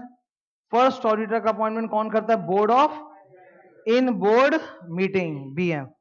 और गवर्नमेंट कंपनी का ऑडिटर अपॉइंट करता है ये मनुष्य जिसको हम कहते हैं श्री राजीव महर्षि। देखो नाम, देखो पूरा नाम, देखो फुल फॉर्म क्या लिखा बोलो, controller and auditor general of India. अब इसमें मैं पेन से लिख नहीं सकता, मैं तुमको जस्ट बोल देता हूं, वर्ड देखो क्या है, कंट्रोलर का मतलब होता है अकाउंटेंट, मुनीम, अकाउंटेंट, ठीक है। तो कैन आई से accountant and auditor general of India, he is the only person in India जिसके नाम में आप दोनों यूज कर सकते हो, अकाउंटेंट एंड ऑडिटर। गवर्नमेंट का, सरकार भी तो है, सरकार तो कंपनी नहीं है, पर सरकार का भी तो अकाउंट्स होता होगा, सरकार का अकाउंट्स बनाने का भी जिम्मेदारी इसका, ऑडिट कराने का भी जिम्मेदारी इसका। He is the only person in India जिसको आप अकाउंटेंट एंड ऑडिटर दोनों बोल सकते हो। कंट्रोलर माने अकाउंटेंट। अच्छा इस आदमी को हम लोग शॉर्ट में बोलते हैं CAG, क्या बोलते हैं, CAG, कैग। नाम क्या है, श्री राजीव महर्षि। By the way he is not a CA। ये जितने भी CAG होते हैं, एक तो इनकी हैसियत सुप्रीम कोर्ट जज के बराबर है, समझा। He is appointed straight away by president of India, straight away president of India इनको अपॉइंट करता है, ठीक है। और इनकी हैसियत सुप्रीम कोर्ट ऑफ इंडिया के जस्टिस, इनफैक्ट उससे भी ज्यादा, चीफ जस्टिस ऑफ इंडिया के बराबर। क्या बोला मैंने, चीफ जस्टिस ऑफ इंडिया के बराबर। इसको हटाना असंभव के बराबर है। जैसे मान लो ये सरकार की ऑडिट कर रहा है, गवर्नमेंट की ऑडिट में इसने पॉलिटिकल पार्टी जो चल रही BJP, उसका पूरा पोल खोल के रख दिया, तो BJP बोला ये तो हटेगा, हटा, इसको हटाना बहुत मुश्किल है।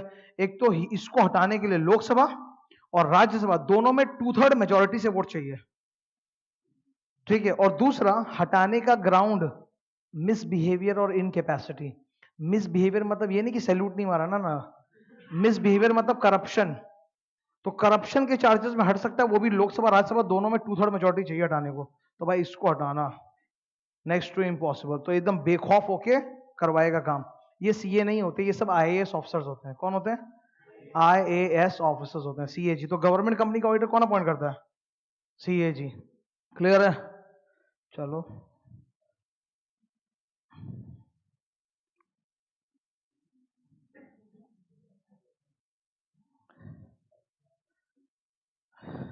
ये रहा फॉर्म, डेट ऑफ अपॉइंटमेंट फलाना एंड ढिमाका। अटैच, देखो अटैच क्या है, देखो येलो कलर पढ़ो। गवर्नमेंट कंपनी में भी ADT 1 जमा होता है। गवर्नमेंट कंपनी में ऑडिटर कौन अपॉइंट करता है, CAG। अब ये लोग खुद फॉर्म में लिख के दिए ना, कॉपी अटैच करो, मतलब गवर्नमेंट कंपनी में भी ADT 1 जमा होता है। वहां पे 15 डेज ऑफ AGM में तो होगा नहीं, वहां पे क्या होगा, 15 days of appointment bye CAG, और क्या, करेक्ट है कि नहीं है। ओके, वहां पे भी ADT 1 जमा होता है। ओके, डिजिटली साइंड वगैरह वगैरह, दिस इज ADT 1। क्लियर है, तो डन। चलो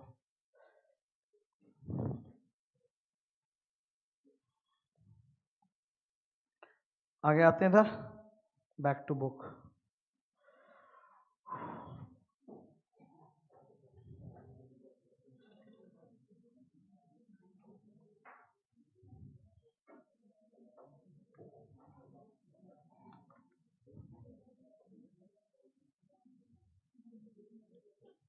अरे शाबाश, ये क्या हुआ? हाँ,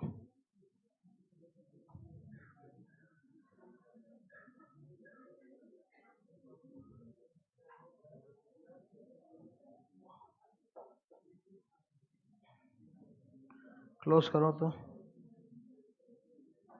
स्टार्ट करें डिस्कशन। ओके,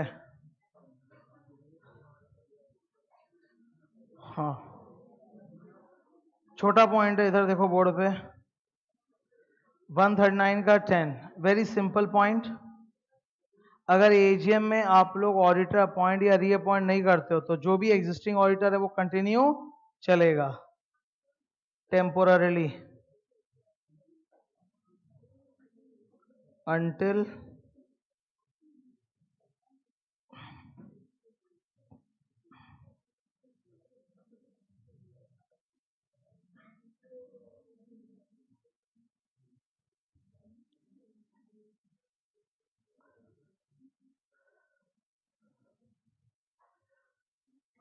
हो। ठीक है, इधर सुनो जरा, एक छोटा सा एक्सप्लेनेशन दे रहा हूँ, बहुत काम आएगा जीवन में।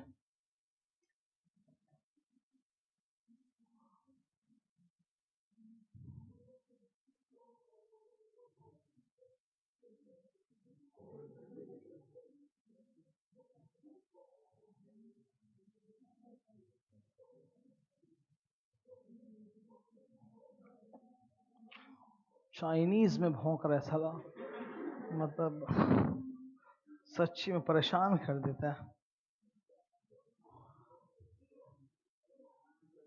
ये चर्च के अंदर के इधर गैंग वॉर चल रहे नीचे, बता रहा हूं मैं तुम लोग को। सेक्शन नंबर 139 का 10 हमें क्या बोलता है, इधर ध्यान सुनो। आज हमारे ऑडिटर को 5 साल पूरे हो गए, आज हमारे ऑडिटर को 5 साल पूरे हो गए। आज की तारीख है नीचे वाला ओरिजिनल एजीएम। एजीएम बुलाए थे नया ऑडिटर लगवाने के लिए, कोई भी वजह से फैसला नहीं हो पाया, हाँ ना क्या कुछ भी फैसला नहीं हो पाया। तो जब एजीएम में फैसला नहीं हो पाता तो एजीएम को मुलतवी करते हैं। उस मुलतवी को इंग्लिश में बोलते हैं एडजर्न्ड एजीएम। मूवीज में बहुत बोलता है द कोर्ट इज एडजर्न्ड, अदालत मुलतवी की जाती है, उर्दू। ठीक है पूरा ऐसे है। तो अब सुनो, ये जो ओरिजिनल और एडजर्न्ड है ये टेम्पोररी पीरियड है ना, इस पीरियड में क्या होगा, इस टेम्पोररी पीरियड में वो पुराना ऑडिटर कंटिन्यू करेगा एक बार, पर वो हटेगा। कई जन ना इस सेक्शन का बहुत ही गलत मतलब समझते हैं, स्टूडेंट लोग खासतौर पे। स्टूडेंट लोग तो बैठ बैठ के डाउट पैदा करने में मस्त एकदम। स्टूडेंट बोलता है सर हम लोग एक काम करें, एक नया चीज ढूंढ के निकाले हैं, लूपहोल। हम लोग लॉ का लूपहोल ढूंढ के निकाले हैं, इसी उम्र में ढूंढ के निकाल लिए। दिमाग ज्यादा चलता है because of our diet. Okay, क्या लूपहोल? बोलता है कि सर एजीएम बुलाए थे, नया ऑडिटर का कुछ ना कुछ प्रपंच कर दिए जिसमें अपॉइंट नहीं हो पाया, तो ऑटोमेटिकली पुराना ऑडिटर नेक्स्ट 5 साल के लिए अपॉइंट हो गया, क्योंकि यहां लिखा है where at AGM no auditor is appointed or reappointed, the existing auditor shall continue to be the auditor of the company for next 5 years. For next 5 years लिखा हुआ है, देखो दिख रहा है, for next 5 years। गलत इंटरप्रिटेशन है। ऐसे तो फिर हर कंपनी यही करेगा कि 5-5 साल करके उसको चलाता जाएगा रिसाइकल करके, ऐसा नहीं होता। वो टेम्पररी कंटिन्यू करेगा जब तक कि एडजर्न्ड एजीएम में आप लोग नया अपॉइंट नहीं कर देते, तो बस टेम्पोररी कंटिन्यू करता है। ओके, इस बात का रेलेवेंस थोड़ी देर बाद समझ में आएगा। Rotation and cooling period, rotation and cooling period.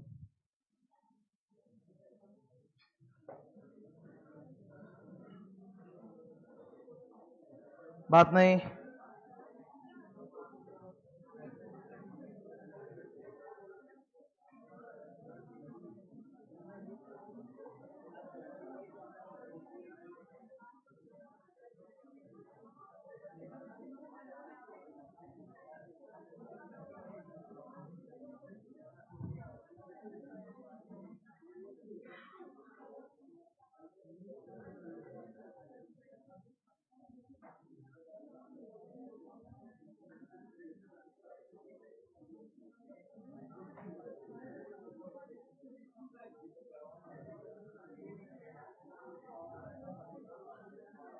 हाँ, पूरा जीवन का आनंद उठा लो, ध्यान दो इधर बोर्ड पे, बात बंद करो।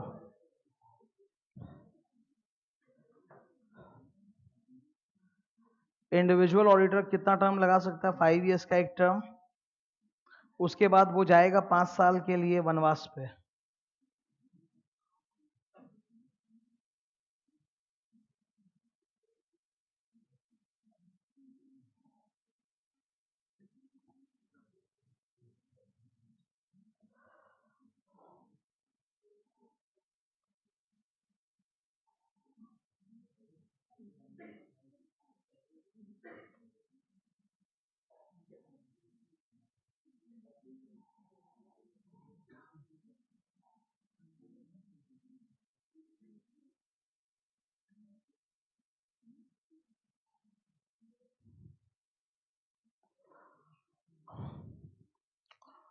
ये जो डायग्राम है, ये जो कंसेप्ट है, क्या कंसेप्ट है थोड़ा बताता हूँ, ठीक है। ऑब्वियसली कॉन्सेप्ट आज पूरा डिस्कस नहीं हो पाएगा, पर एक आइडिया देके छोड़ देंगे, ठीक है। फिर अगले दिन तो आएगा डिटेल में ये।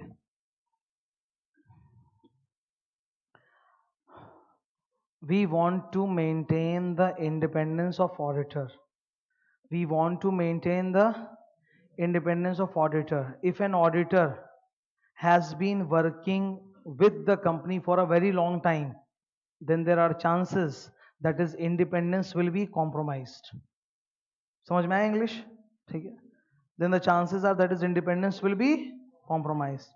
आप खुद ही सोचो, एक मैं कॉमन सेंस बात बोलता हूँ। अगर कोई हमारा फ्रेंड है, फ्रेंड कैसे बनता है? ऐसा तो होता नहीं कि फ्रेंड की कोई शपथ अलग से लेते हो, कोई ब्लड रिलेशनशिप, ऐसा तो ना जिस दिन पहली बार फ्रेंड किए थे ऐसा तो हुआ नहीं। फ्रेंड कोई कैसे बनता है भाई? एक साथ रहते रहते कंपेनियनशिप हो जाता है, फिर बात करते करते करते एक फ्रेंडशिप बिल्ड होता है, and over the course of time friendship और स्ट्रांग होते जाता है। यही तो तरीका है। तो आज आप एक बात को समझो प्लीज। ऑडिटर जो है वो एक ही कंपनी में साल भर हर साल जाते जा रहे हैं चेक करने को, कहीं ना कहीं एक फ्रेंडलीनेस, एक रिलेशन टाइप बिल्ड हो जाता है। ये रिलेशन बहुत खतरनाक है, बिकॉज अगर ये रिलेशन तगड़ा बिल्ड हो गया तो वो अपनी ऑडिट रिपोर्ट में मॉडिफाइड ओपिनियन नहीं दे पाएगा। अब ये क्या बोला मैंने? ऑडिटर का काम क्या है? साल भर तक अकाउंट चेक करना, मिस्टेक्स ढूंढ के निकालना, और मिस्टेक्स ढूंढने के बाद वो बताएगा कि कंपनी का फाइनेंशियल स्टेटमेंट सही है या गलत है।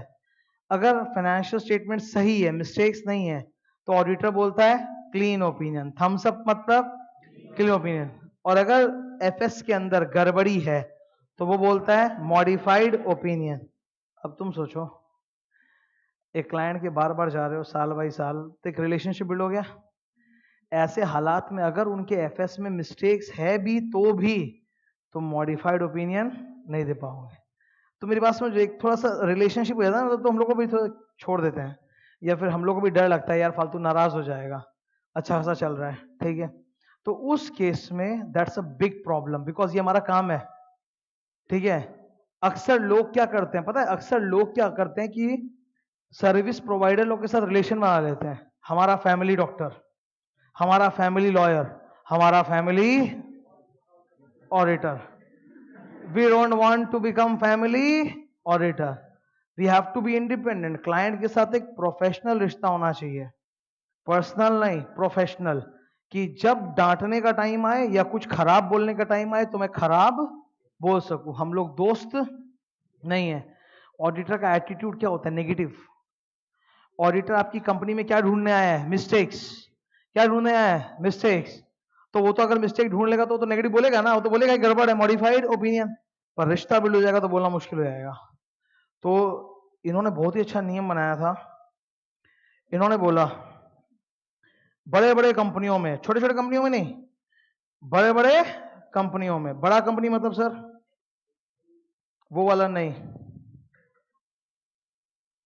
ये नया देखो इधर, लिस्टेड कंपनी। सेकंड क्या लिखा है, all unlisted public company having paid up capital 10।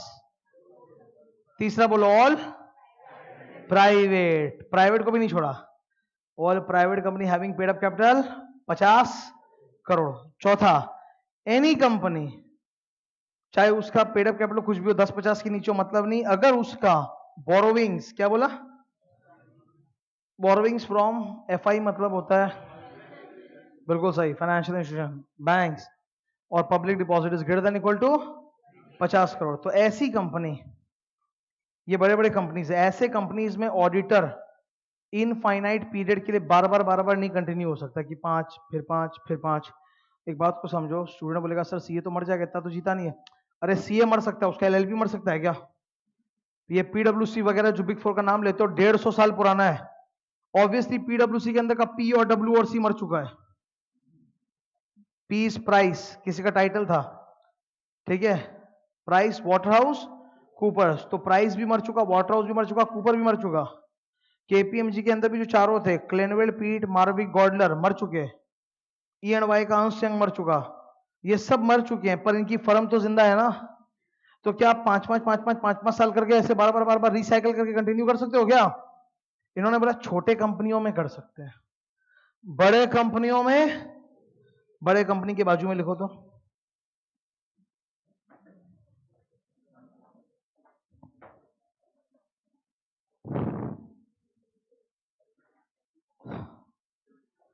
Listed 10, 50, 50।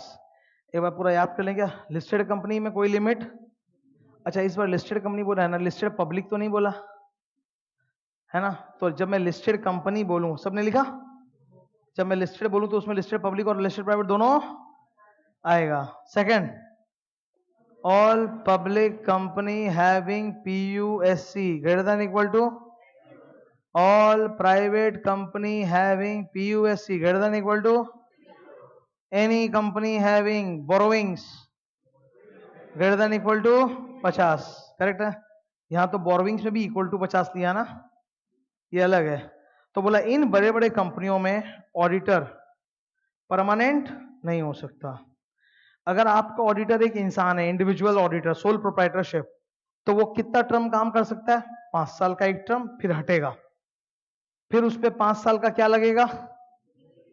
Cooling period का मतलब होता है इस 5 सालों में ही कैन नॉट, जो शेडेड वाला 5 साल है उसमें वो कंपनी के साथ किसी भी कैपेसिटी में नहीं जुड़ सकता। मतलब सपोज वो बोला कि मेरा ये 5 साल तो खत्म हो गया स्टैट ऑडिट का, कोई बात नहीं, अगला 5 साल इंटरनल ऑडिट कर देते हैं, फिर उसके बाद स्टैट ऑडिट। बोला ना, ये जो शेडेड वाला 5 साल है इसमें कंपनी के साथ तुम किसी भी कैपेसिटी के साथ जुड़ नहीं सकते। अच्छा, अगर आपका ऑडिटर फर्म है या एलएलपी है तो आपको 5-5 साल का 2 टर्म लगाने देंगे। 5-5 साल का 2 टर्म माने कितना? 10 साल लगाने देंगे, और 10 साल खत्म होने के बाद 5 साल का कूलिंग। अब डोंट थिंक सर 10 के बाद 10 का कूलिंग, नहीं, cooling is always 5 in both cases. ठीक है, ये समझ रहे हो? अभी एक बार मैं बुक से जाके शो करूंगा। इधर देखो, इंडिविजुअल के लिए 1 टर्म ऑफ 5 इयर्स, फर्म के लिए 2 टर्म्स ऑफ 5 इयर्स। दिख रहा है ऑनलाइन? समाई यहां तक क्लियर है? ठीक है, तो कूलिंग पीरियड कितना? 5 साल, 5 साल। ये जो अभी मैंने बताया, ये जस्ट अभी इंट्रोड्यूस किया, इसमें 50 तरह के क्वेश्चन आंसर्स बनते हैं जो मैं पढ़ाया नहीं हूं, पढ़ाऊंगा अगले क्लास में। आज यहां पर स्टॉप कर रहे हैं, तो इसके ऊपर आज कोई डाउट नहीं लेना, ये अगले दिन आएगा, फुल डिटेल में जाएंगे इस पे। ठीक है, ये क्लियर? स्टॉप कर रहा है।